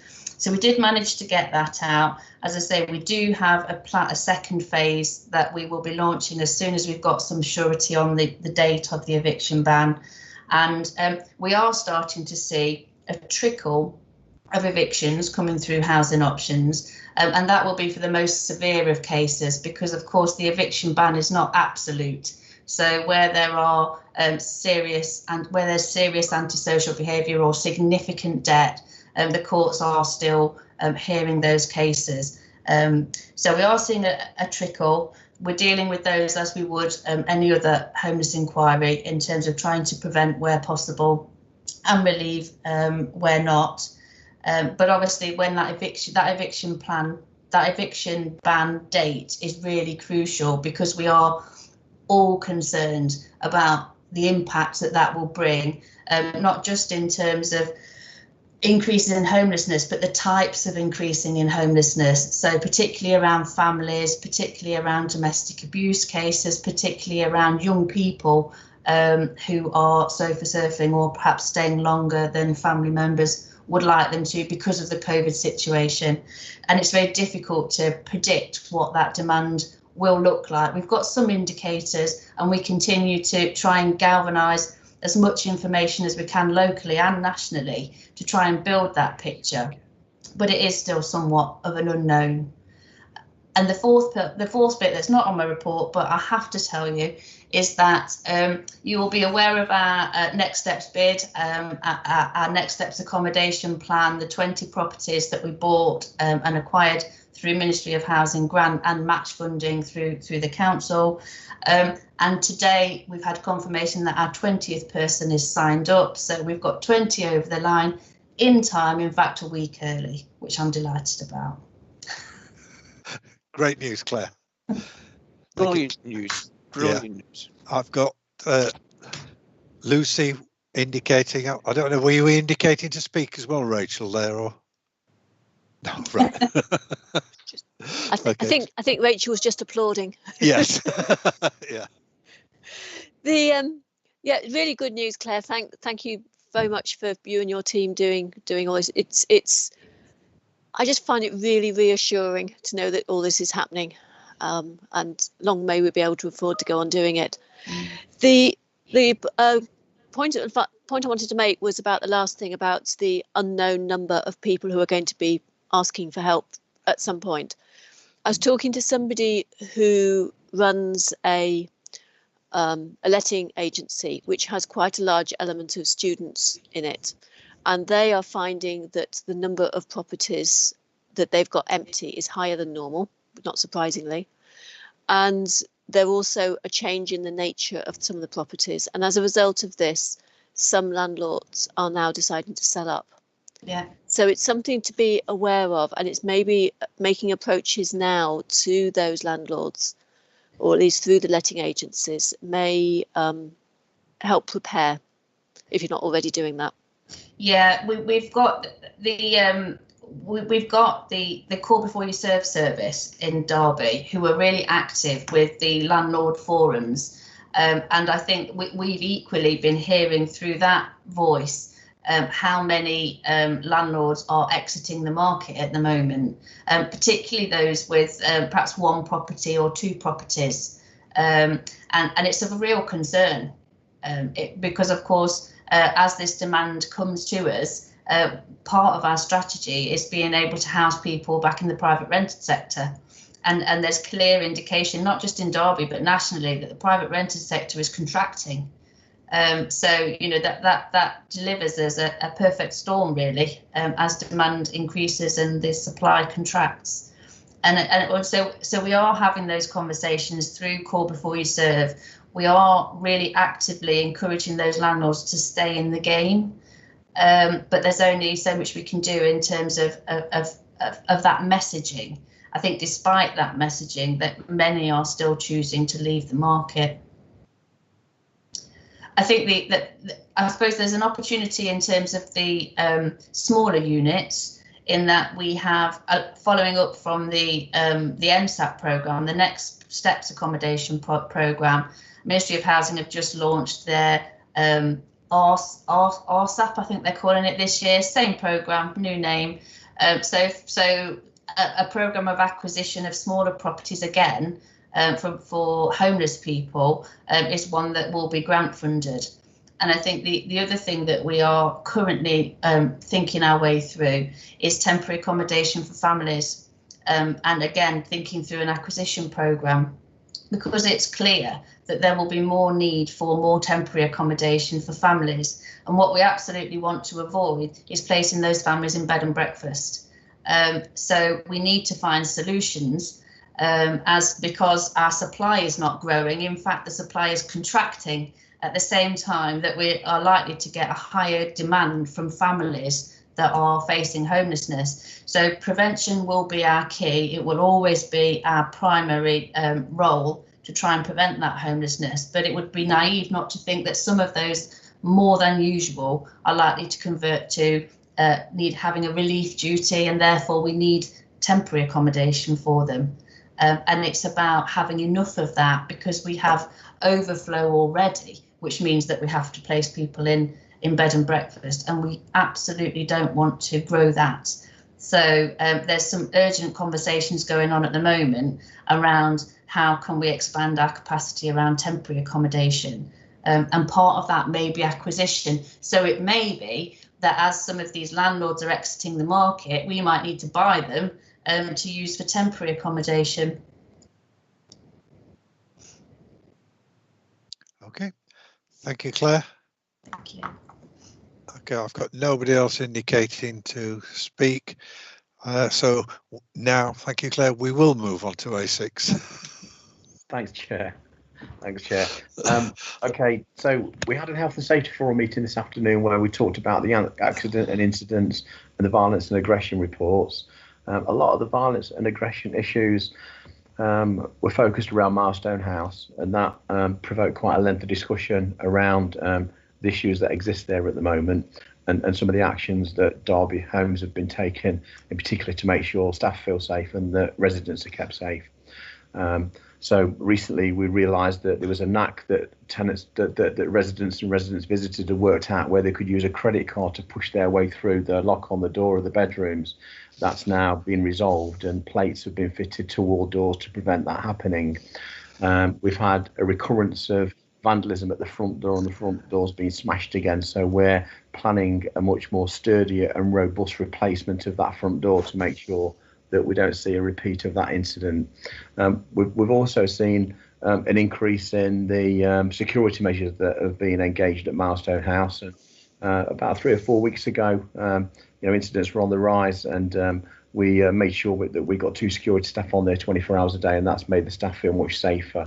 And it has had an impact in terms of reducing the number of issues that we had out at that area. We're also planning to upgrade the CCTV and the door entry system on that building as well. So a combination of all those measures and efforts meant the staff, from the feedback that we had at today's forum, felt reassured, that we were serious about their health and safety. That dominated mainly the discussion today. I don't think there's anything I've missed there, is there, Ian? Or if there is, you'd be able to chip in. Well, I think the only additional comment I want to make, Sean, is that because the reporting is getting better from Milestone House, and the reporting that the Health and Safety Forum is getting is more detailed than it was in the past, you can see how much we depend on our staff at Milestone House to sort of do a very, very difficult job in very, very trying circumstances. And I think they're doing very well in the circumstances they have to work with. I'm not quite sure why just in the last period there seems to be a dramatic increase in sort of incidents which the staff have had to deal with, and that's a bit troublesome. Also, this incident that was discovered where people could access other people's bedrooms by using a knife or a credit card, clearly, as well as that being a potential danger to women and men who are in Milestone House, is an enormous potential reputational damage to Derby Homes, because once we know that something like that can happen, the onus is on us to take quick action to remedy the situation, which has been done, I'm glad to say. But we need to be on the ball all the time to, when we find out about what's happening there, take action quickly so that Derby Homes as an organisation is not sort of culpable in not responding and not protecting our staff there and residents in the facility. The other thing I think is worth mentioning, Sean, is that in the actual report we have, item A6, the second part, paragraph 441 mentions yet again a wonderful record of doing very well in ROSPA awards, and we've submitted our this year's award. We've had 14 gold awards in a row, and if we get a 15th, we will be awarded an Order of Distinction by ROSPA, which is very good news. Thanks, Ian. I was going to move on to that. If that happened. I think you've just stolen Sean's thunder there. No, that's fine. I'm more than happy for Ian to. Yeah, okay. I'll take your job there. Thanks, Ian. Sorry, I thought you'd finished, Sean. No, All right. Right. Lucy. Oh, okay, that's still on from before, was it? Yeah, sorry, Okay. my error not putting it down. Right. Okay, Jen. Hi, just something that relates to the security issues. It's great that we've kind of resolved them technically, but I'm just wondering if anything's actually been done to reassure the tenants of Milestone House, because speaking as somebody who has, both been violently mugged and been in domestic violent relationship, actually even hearing about something like that in a place where I was living could have a really detrimental effect on people's mental health and well-being, and they're going in there. And I'm just wondering if we've actually done something to work with people who might have been living in Milestone House to reassure them that problems have been resolved properly and mitigate any concerns that they've got moving forwards. Is Claire going to help me with this? Claire will help me with this. Yes. So the residents are kept up to date. They have a daily briefing, so they will have been kept up to date in terms of the improvements and the planned improvements as well. Okay. All right. Thank you. Okay. Thank you very much, Sean. Unless there's anything else you want to add. Right. Okay. Thank you. Right, moving on to A7 gas servicing. David, I think you're going to lead on this. Yeah, thank you, Chair. And as Ian said earlier, the Audit Committee met on Monday to go through a full report on this and a report from CMAP as well, in quite a lot of detail. And I'm sure Ian will pitch in if I say anything that you don't agree with, or indeed if you do agree with. What I can update the board on is the section 4.7, where I set out the figures and the progress that we've made. You'll see there's a huge shift in the right direction, and indeed that I can also confirm that as of Monday, our weekly report there also showed 0 non-compliant properties. And not only that, there was also 0 only showing 1 or 2 attempts to visit. So in terms of where we are now already back to the normal level of compliance that we would expect to see. And in fact, there's now only 31 properties that are showing without a full live certificate in place. So that those are all still compliant because we've been trying to get in or whatever. But the position is massively improved from where we were. And hopefully will reassure members that the issue that we had, or we thought we had, in January has been dealt with speedily and efficient, and hopefully we will stay compliant both at the end of this month when we have a lot of reports to do, and on an ongoing basis. And there are still improvements that we can be made to our systems, as Sean hinted earlier, and obviously Ian did as well, and we'll continue to work on that basis.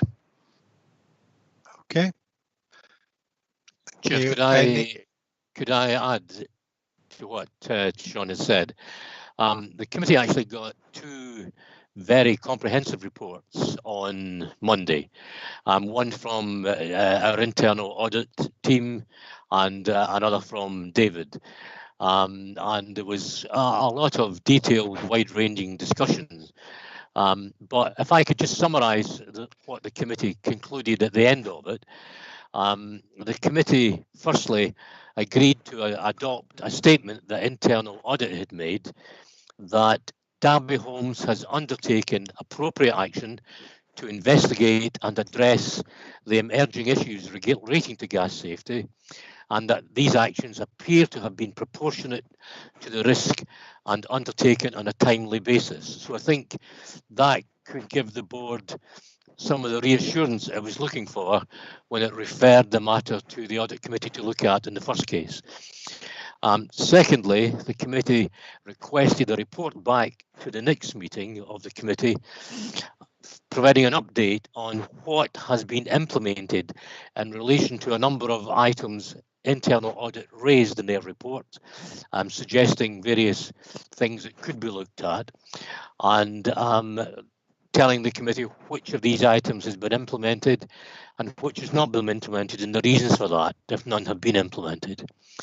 And thirdly, the committee agreed that the chair and the vice chairs of Derby Homes will receive progress reports regularly, so that the issues that have been flagged up can be reported to the chairs and vice chairs as appropriate, and that if required, chair of audit will be told by exception, if necessary, anything in particular that's arisen, so that all relevant parties within Derby Homes are aware of what's going on until this issue that's arisen in gas servicing and other servicing has been completely resolved and is no longer a matter for concern. Thank you, Ian. Lucy.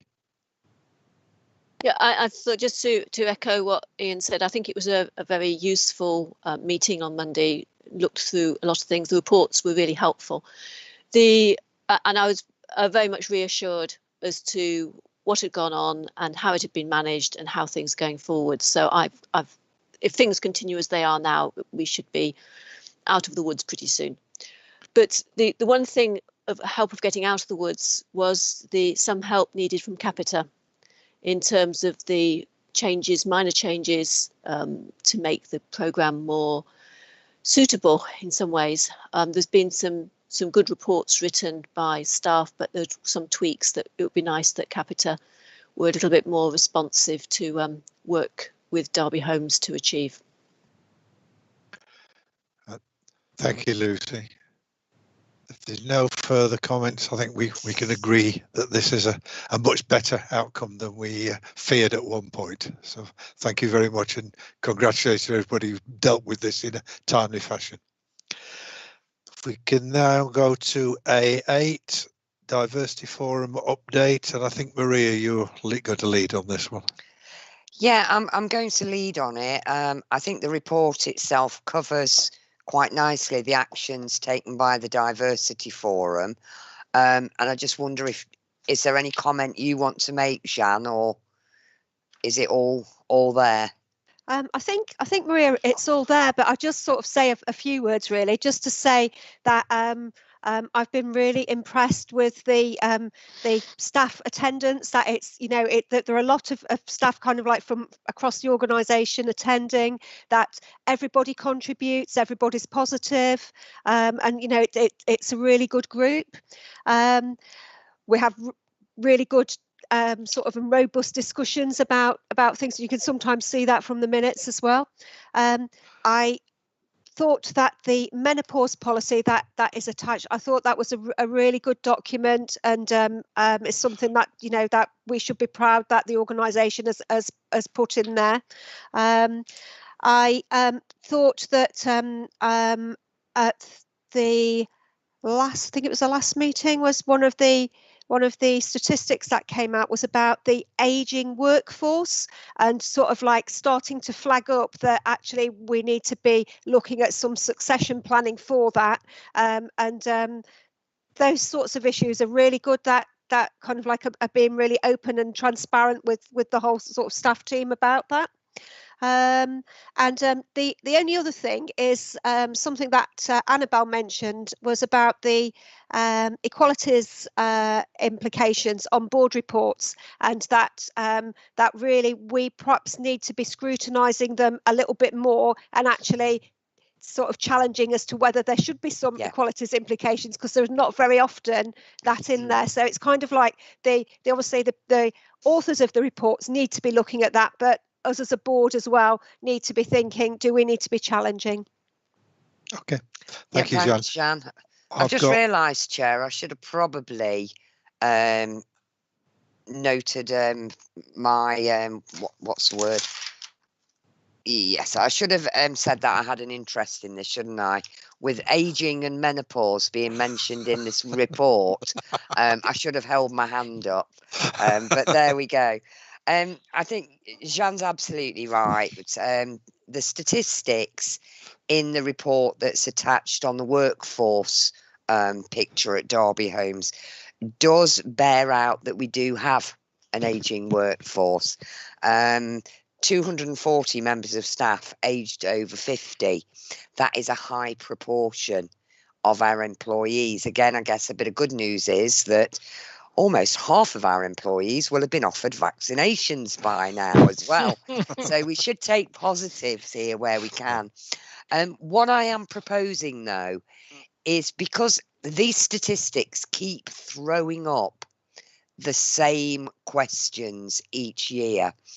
And I am proposing to engage in external opinion for two reasons. The first reason being the heads of service are so busy in trying to get our services back on track after the year that we've had.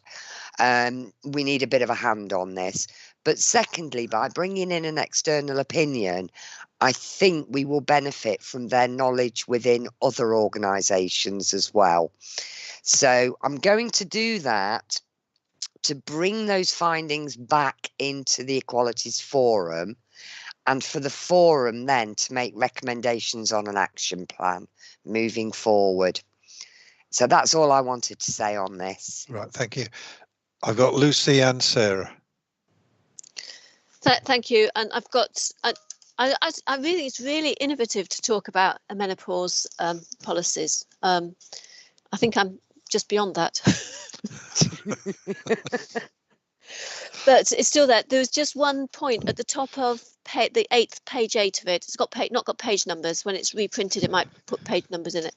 There's a bullet point which says discussing symptoms with occupational, and I think it probably needs health stuck on the end of it or something. So that was the first point. The second point was just a comment, and I think you're right, Maria, that advice from and experience from other areas is really helpful.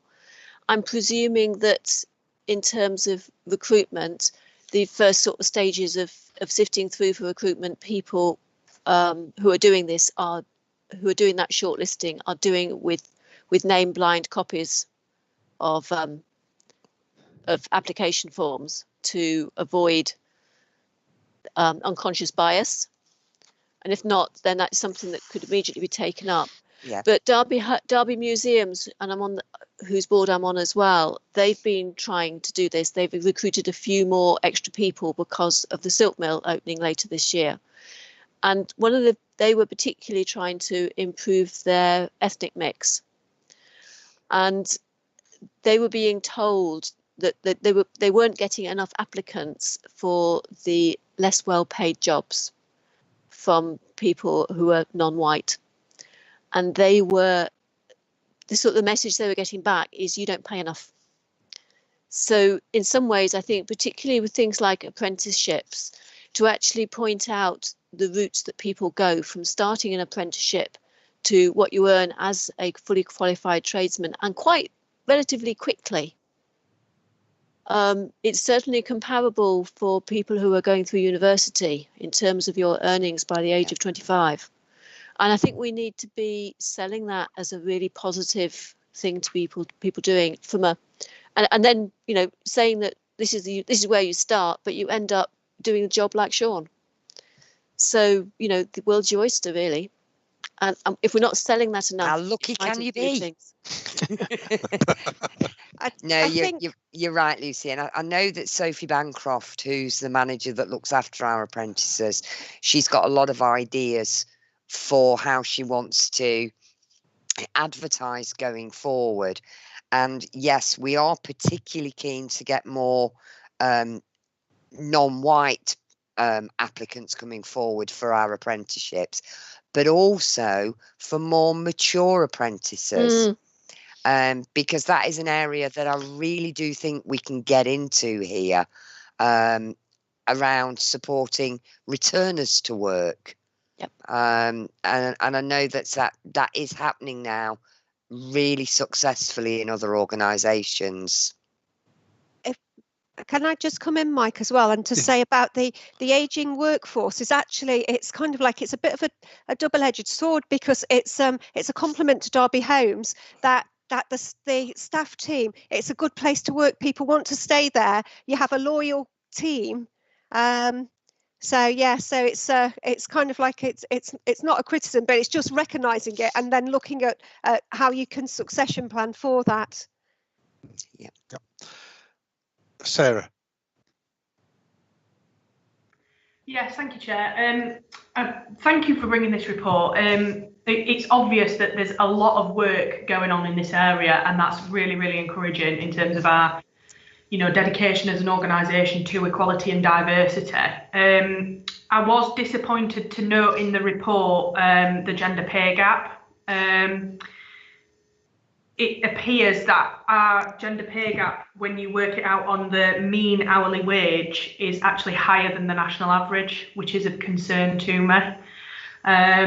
Now, given, you know, we're on the call now with 4 members of the senior leadership team of Derby Homes, 2 of whom are women, you know, we're not terrible, right? We're not a terrible organisation when it comes to gender equality, but this is a particular thing for me which I think needs to be worked on. So I just wanted to highlight that, and the fact that we are, you know, behind the national average, which I understand is 6.5%, and we're coming in at 8%. So that's something definitely to work on. Yeah, but I do really appreciate, Maria, that you've already said, and it is in the report, that we're going to seek some external advice on how we can, you know, work towards creating better equality across the board in all sorts of areas. So I really welcome that and hope it all goes well. Yeah, quite obviously, Sarah, the gender pay gap was something that really concerned me when I first looked at it. But when you start to understand the reasons why, it becomes more understandable. It is basically because of the DLO function being part of Derby Homes, and a good 250 odd of our employees are trades, and it will be a very similar situation if we were to look at Street Pride, because of the skilled jobs on the trade side having a higher wage than a lot of our traditionally clerical jobs that still tend to be filled by ladies. Maria, but I would counter that by saying that shouldn't be a reason, right? No, I was just the point that, you know, let's get more female tradespeople. Absolutely, let's encourage that participation in those jobs that pay more. This is the thing, and I know you're not advocating this, but this is one of the things that we have got to start to dispel. We cannot just easily fall into the narrative that women tend to occupy those more administrative, clerical, lower skilled jobs, which of course we have women on this call right now that totally dispel, right? Absolutely. So we can't fall into those narratives that is the way things are, because actually it's not the way things are, and we have a role and responsibility to ensure, insofar as we can, that we, create parity of employment for both sexes. Absolutely. And sure that men and women have the opportunity to progress. And yes, it's absolutely got to be about skills and employability and all those things. And I'm not saying we should advance women at the cost of men. God forbid we do that, because all the men in the world would absolutely go mad. But we do need to really make sure that we are trying to do what we can on this issue. And I accept that there is more to do, and I appreciate that. There is, and I think it's probably for the last 4 years now, each and every year, with last year being the one and only exception, we have been into secondary schools. We've participated in every jobs and training fair that has gone on. We have taken our apprentices along. We've taken female tradespeople along. But it's proven a really hard one to crack. Not saying that we're not going to keep trying, Sarah, but it is the reason. It's the disproportionate number of males in the trades role, and it's going to take an awful long time to reverse that gender pay gap. It does, at the end of the day, come down to individual's choice, doesn't it? Right. I've got other people wishing to speak on this, but Roy's just reminded me it's now 8 o'clock. Can I move suspension of standing orders to allow the meeting to continue? Granted. Okay, thank you. Right, Bob, I think you were first. Roy just beat me too. That's what I was going to say. But also, right. Apprentices. I'm a big fan of apprenticeships. So I think that it's been highlighted twofold.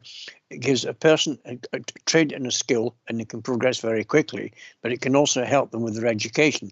To point. But I agree with Maria. It's the older apprentices. People seem to have this. I don't know whether it's just a misconception that all apprentices are young, and they're not. And I can remember speaking to one of our mature apprentices, a couple of years ago. I forget, was he a draftsperson?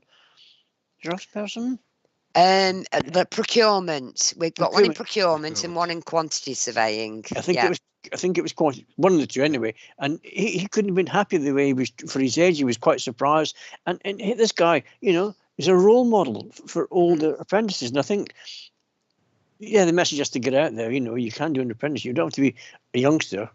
You can be, an older person and still get all the benefits of progress through the system. And what Absolutely. a great way, earn and learn at the same time. And a confidence booster as well for people who've been out of the workplace for a while. Again, predominantly females. They may have been at home with caring responsibilities and wanting to get back into the workplace. So we are looking at how we advertise and how we sell that message. Yeah, I think it's the old adage, about people see the stigma. A lot of people, I believe now, even people now, still talk to me nowadays about, they think it's like the YTS scheme. Those of us who are young enough to remember the YTS scheme, that was a real bag of nails. So people sometimes still think the apprenticeships are like that. And I've had to educate a few people recently on this one. So let's sell the product. Well, okay. Yeah, Jeanne. I think it was actually Jen before me. Okay, right. I wanted to make some general comments about equality and diversity that have come up. So can I go after the apprenticeship conversation? Yeah, okay, yeah, certainly, yeah. Go. Shall I go now then? Yeah? Yes, yeah. Yeah, okay, cool. I just wanted to sort of say some more stuff on what Sarah was saying, because I feel just as strongly as Sarah about this, and kind of I feel a little bit frustrated about it as well, really, because it's not just about sort of getting more female applicants for trades roles. It's actually a bit about how we evaluate the skills for the different roles as well. So there are two, as I understand it, I think there are two job evaluation, one for trades and one for sort of the rest of the staff. And it's a bit about how we perceive those skills and kind of, it's a really difficult job being a housing officer. Ian's spoken today about the difficult conditions that the staff at Milestone House work in and how they have to sort of diffuse situations and until we can kind of get some parity between kind of like looking at those skills. It's really easy to assess trades skills, but kind of I feel really strongly about it because I don't think it's just about getting women to do more trades roles. It's kind of a much bigger picture, and it's kind of like a bit. It's not just about Derby Homes; it's across society as well. But I think we perhaps, I know, Maria, you at one stage you were going to look at kind of like looking at job evaluation for some of the housing management staff. Yeah, we looked at it, didn't we, for more senior staff, because our existing job evaluation processes just didn't fit. This is exactly one of the areas that I want an external view on, because it's actually quite a big subject area that we're having to look at the moment.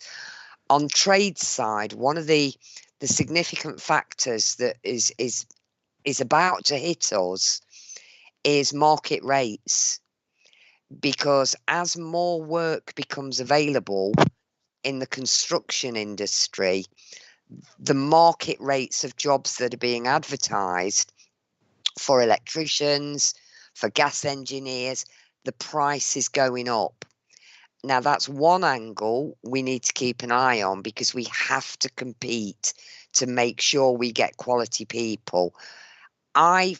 For as many years as I can remember, have been banging the drum around the skills that are required in people-focused jobs.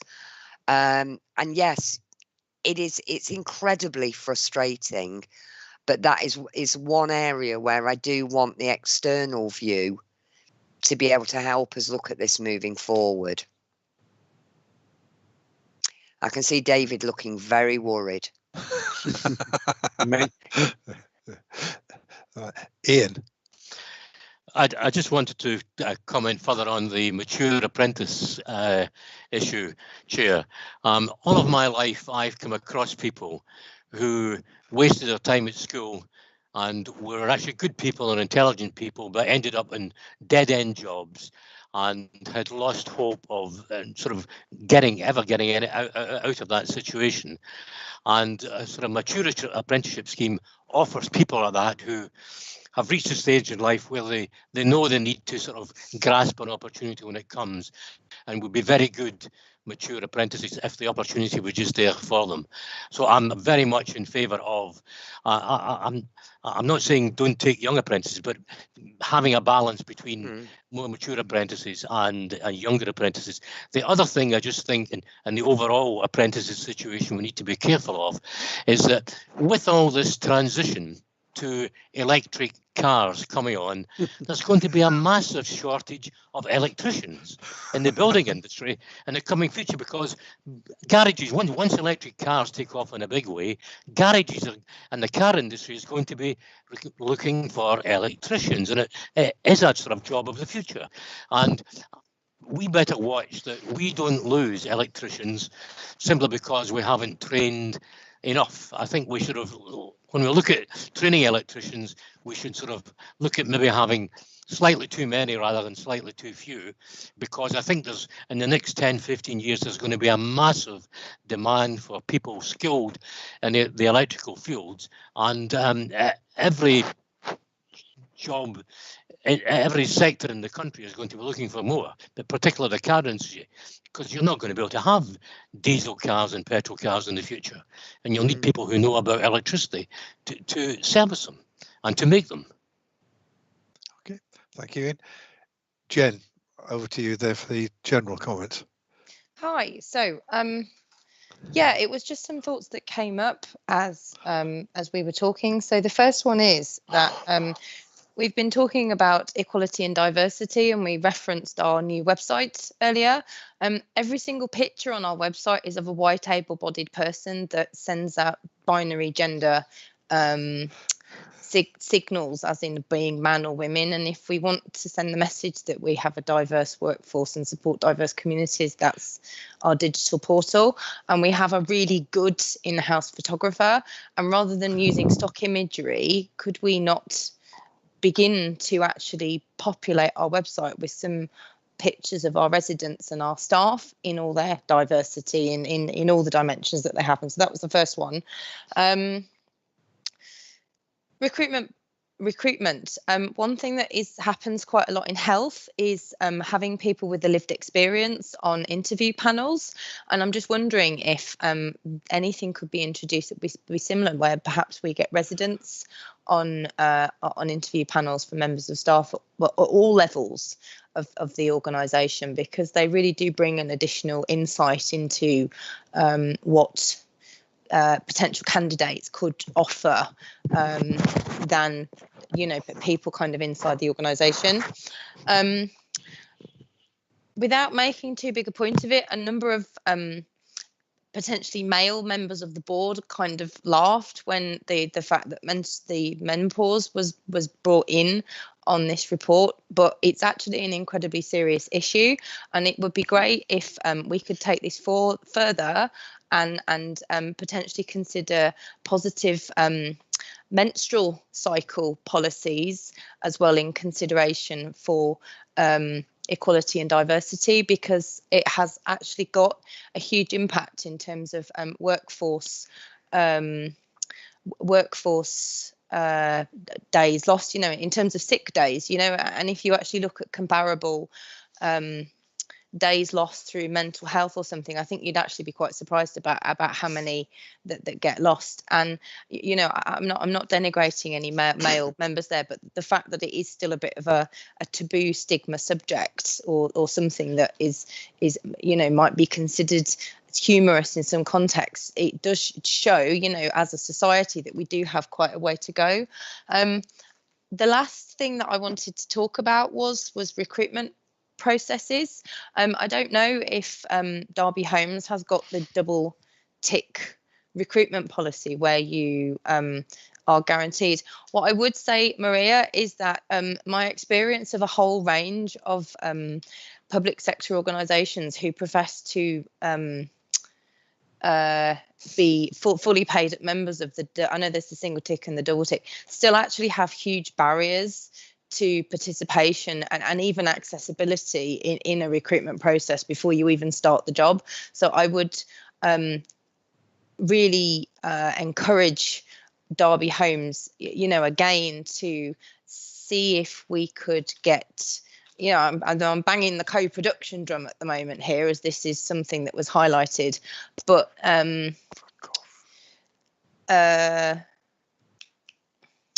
sorry, Jen, I've just probably distracted you with that. Okay. On the double tick, the guaranteed interview, would you be happy to have a conversation with Annabelle outside of the board meeting on that? I mean, the thing is, because Annie's worked tirelessly on that, and if you could give her some insight, I think we could really make use of it. Okay, yeah, sure. Brilliant, thank you. Okay, so that was it really, just about recruitment processes. I'm only one perspective, and you know that it's just more of a general comment really, that actually from the candidate's perspective across a whole range of different disabilities, actually, you know, there's a lot of backslapping, and I'm not saying again in Derby Homes, but I've come across it in lots of organisations where there's lots of mutual backslapping, and aren't we doing a great job with our accreditations, but actually nobody's talking to the people going through and experiencing the I think it's a really good point, well made, Jen, and all of those things I think we can take away with. What I would like to say, Chair, is I think that has been the most positive discussion we have ever had on equalities as a board. And equalities is a very emotive subject, and I think that we kind of, we all need to embrace it, and embrace it as a topic that we can always improve on, because the more we learn, the more we can seek to improve. And I just feel so energised that this report hasn't gone through on the nod. And that's it. I will pass that conversation back to Annabelle Barwick tomorrow, because Annabelle puts her heart and soul into equalities and diversity. And I just know that she will take so much encouragement by the fact that as board members, you've invested so much time to discuss. I'm just really grateful for that. Okay. Right. And no, Bob, I don't think Jen meant it in the way that it might have come across. Yeah, Bob. So just want to say I really wasn't questioning the intentions of individual That's how the message members. came across to me, Jen. That's how it came Okay, across to me. let's not fall out, because as I was saying, it's the best conversation on equalities that I've been involved in for a very long time. Maria, could I just acknowledge though that as like different board members, even if offence is caused where it wasn't intended, I still acknowledge that, Bob, and I apologise if I have caused offence. It wasn't my intention to suggest individual board members were lacking in empathy or understanding. It was more of a general comment on our society and culture, but I am sorry if I've offended you. It wasn't my intention at all. Thank you for that, Jen. Okay, can we agree the recommendations on this report? Thank you. Thanks, Chair. Moving on, still on equalities, to A9, Equalities Policy. David, are you? Yeah, thank you, Chair. And again, this is our 3 yearly review of the Equalities Policy, which I hope Jeanne will recall did go to the Diversity Forum as well. The reason we haven't done the track changes, as I understand it, is because the one key thing that we did was to insert the whole section on reasonable adjustments, which actually ties in very nicely with what Jen was just saying. We've tried to make sure that was a bit more explained than in our previous policy. So fundamentally, it's not really changing the policy, but it's more about the practice and the drive from the board that they've just been demonstrating to set up an action plan that sits underneath the policy. I think the policy itself is sound, but it's that action plan that you're now agreeing to go through the Equalities Forum. Okay. Any comments on this? Can we agree that?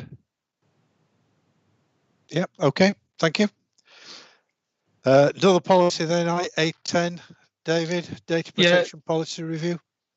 Similarly, here, Chair, this is again a 3 yearly review of our data protection policy, and we're not fundamentally changing anything here other than to reflect the legal reality that we've moved from the EU to the UK for our data protection laws. So we need to update all our policies accordingly. So that's effectively what we're proposing here. Okay. Lucy?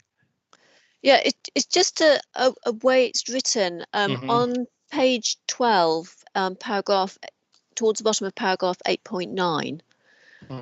It generally is either in the third person or we, referring to Derby Homes, will. But here it says you must identify whether any of your processing qualifies as automated decision making. And it seems to be the wrong part of speech, because I'm not quite sure who the you is that's referring to. It's referring to. No, it means it should be we. Yeah, it should be we. Okay, thank you. Absolutely. Thank you for spotting that, Lucy. Well spotted, Lucy. Yeah. It's okay. Okay. With that amendment, can we approve this? Thank you. Right, A11 board member appraisals, David. Yeah. Again. This item was deferred last year for obvious reasons, but despite the fact we've still got constraints on meeting physically, we do actually need to have a board member appraisal process this year, not least because we are now falling outside of the compliance timeframe for the NHF Code of Governance, because we haven't actually done this process for a few years now. So what we're recommending really is that we launch that process over the summer, and effectively, if the chair leads it, but obviously the chair's own appraisal will be done by a vice chair and others in the way that we've done in the past. So hopefully Jackie will organise it in a usual efficient manner, and it'll be for the board to assess each other effectively and which will feed into our appraisal of where we are for adopting the new 2020 NHF Code of Governance. Okay. Well, thank you, David. Lucy? You're muted, Lucy. Sorry, I hadn't put my hand up, but I did mean to. And Right, it's just little semantics again in the appraisal form. There are some things that end with question marks, and there are some things that don't, and there are some things which are demonstrate and some demonstrates. So it's just a matter of somebody reading through and correcting the English. Okay. Yep. Okay, thank you. With that comment taken on board, can we approve that? I agree. Thank you. At which point I'll hand over to Sarah. Hello. Thank you, Chair. Item A12, David. Yeah, thank you. And what we're needing to do here is the recruitment and appointment of board members. And as you'll recall, the board did say that on reappointment, appointment is not automatic, but will be an open process. So both Mike and Jen was only on a 2-year initial period, have expressed an interest in reapplying to stay on the board, but we will need to sort of launch a process and then appoint a panel. So today's task really is to appoint the appointments panel. But what we have realised is that we will need to effectively try and either accelerate that so that the council board members, because we can't guarantee that any of you will still be on the board, and obviously we hope you do, but that's a different matter. Whether we go, if you like, early or try and push it back and wait for the next group. But what we have to do is to go through this process by September.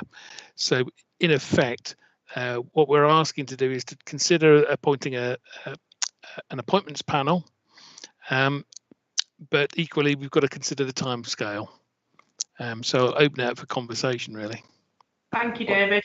Just before I bring the others in, it would probably seem sensible to me, given the time constraints, if we can constitute a panel now and as early as possible, not including any of the council members, just to safeguard that process and make sure it happens quickly enough. But that's just my thoughts. I think Bob was first.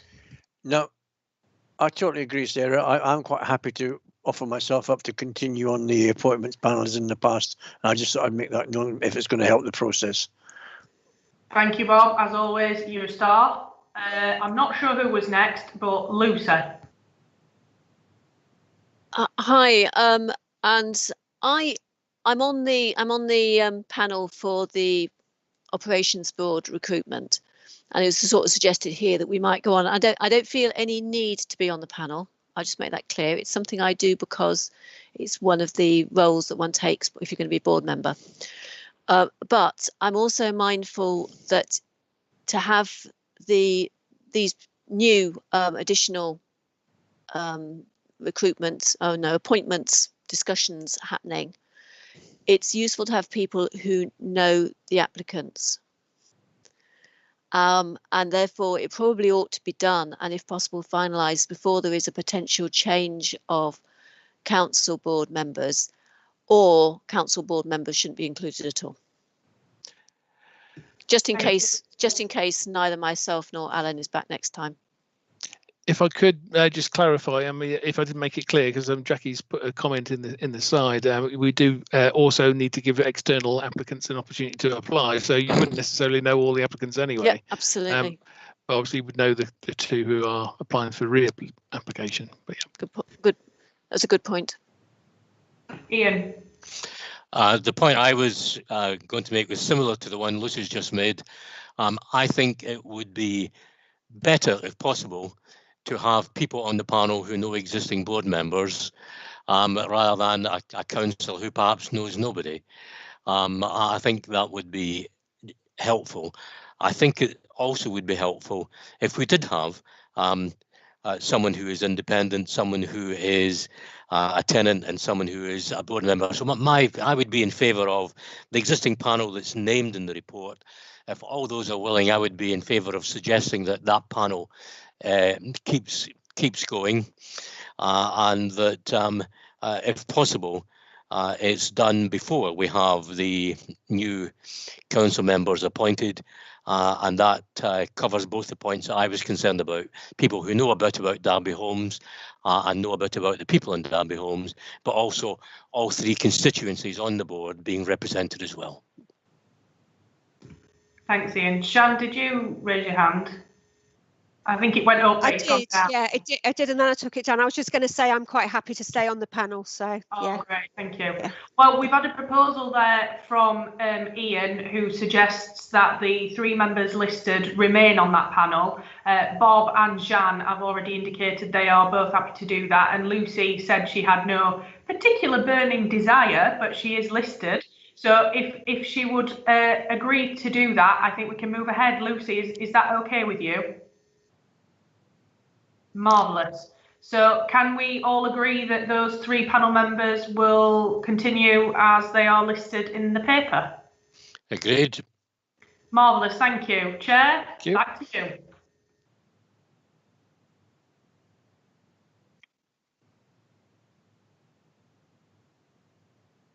You're on mute, Mike. You're muted, Mike. I must have hit it twice. Yeah. I must have hit it twice. I did unmute it and then obviously remuted it straight away. Thank you, Sarah, for doing that. Sorry, Chair, could I just interrupt? There's a second recommendation in the report. Beg your pardon, Jackie. Thank you for reminding me. Yeah. I thought I was so slick then getting through that quick as, and I've got to go back. I'm so sorry. Yeah. Item 2.1.2. Are we okay with that as well, guys? I should have pointed that out. Yeah, everyone's fine, Jackie. It's fine, don't worry. Yeah, no, it was good. It was good to check. So thank you. And once again, Chair, back to you. Thank you again, Sarah. 2 more items on Part A. The forward plan is there. That's to be noted for everybody. And A14, there are no new disclosures under the Insurance Act. So I think that finishes Part A. Now moving, Chair. Sorry. Oh, sorry, late item. Thank you very much. Oh, I'm very slipping. Yes, late item. Over to you, David, for right to buy reforms. Yeah, thank you, Chair. This only came out on Friday, so apologies for the late item. But in effect, the government has finally responded, and obviously this would have been my lead item in my report had it come out. Finally responded to the right to buy consultation that finished 2.5 years ago. But the positive news is that they have actually listened and moved some of the items in the right direction from our point of view. So councils now have 5 years, not 3 years, to spend their right to buy receipts now. That is a massive change, and it will hugely help the council's programme, because we have been effectively chasing the spend target for the last 2 years through acquisitions. Not all acquisitions are bad, as we were hearing earlier, but obviously it has not really been in a planned way. It's been a bit rushed, and we will be able to do a much longer term, better, newer set of home delivery in the way that we can now, with the council having freed up all that land that we talked about earlier. So it's actually really good timing, because it allows us to focus on that delivery of those new sites. They've also actually increased the maximum percentage of the cost you can meet from 30% to 40%, which is far more realistic in terms of delivery across the country. They have the downsides, if you like, is they are proposing to cap the proportion of acquisitions in the future, not next year, but in the following 3 years, so that there'll be a progressive reduction in the proportion you can deliver via acquisitions. That's not to say you still can't buy acquisitions. You couldn't use the right to buy receipts for them if you go above a certain threshold. So altogether, that's really positive. Unfortunately, they haven't moved on the one that would be really useful for Derby Homes, which is to allow Almos to access those receipts. So virtually anybody in the country can access right to buy receipts if the council wishes it. And indeed, the council has done that in its partnership with the War Memorial Village, for instance, and which is an excellent example. But unfortunately, in terms of passing its money to us, in terms of the right to buy recycled receipts, they can't do that still, which I'm a bit disappointed about. But overall, this package is a really positive thing for us, and it will enable us to develop those new larger sites that the council is putting at its own disposal to deliver more council housing, which is great news. Okay, any comments on that? Right. Thank you, David. If we now move again, say, into the confidential item, if I just say, if anybody is watching, has been following this meeting on YouTube, thank you very much for your interest, but we're now going to have to turn off the broadcast. If you can do that, please, Paul.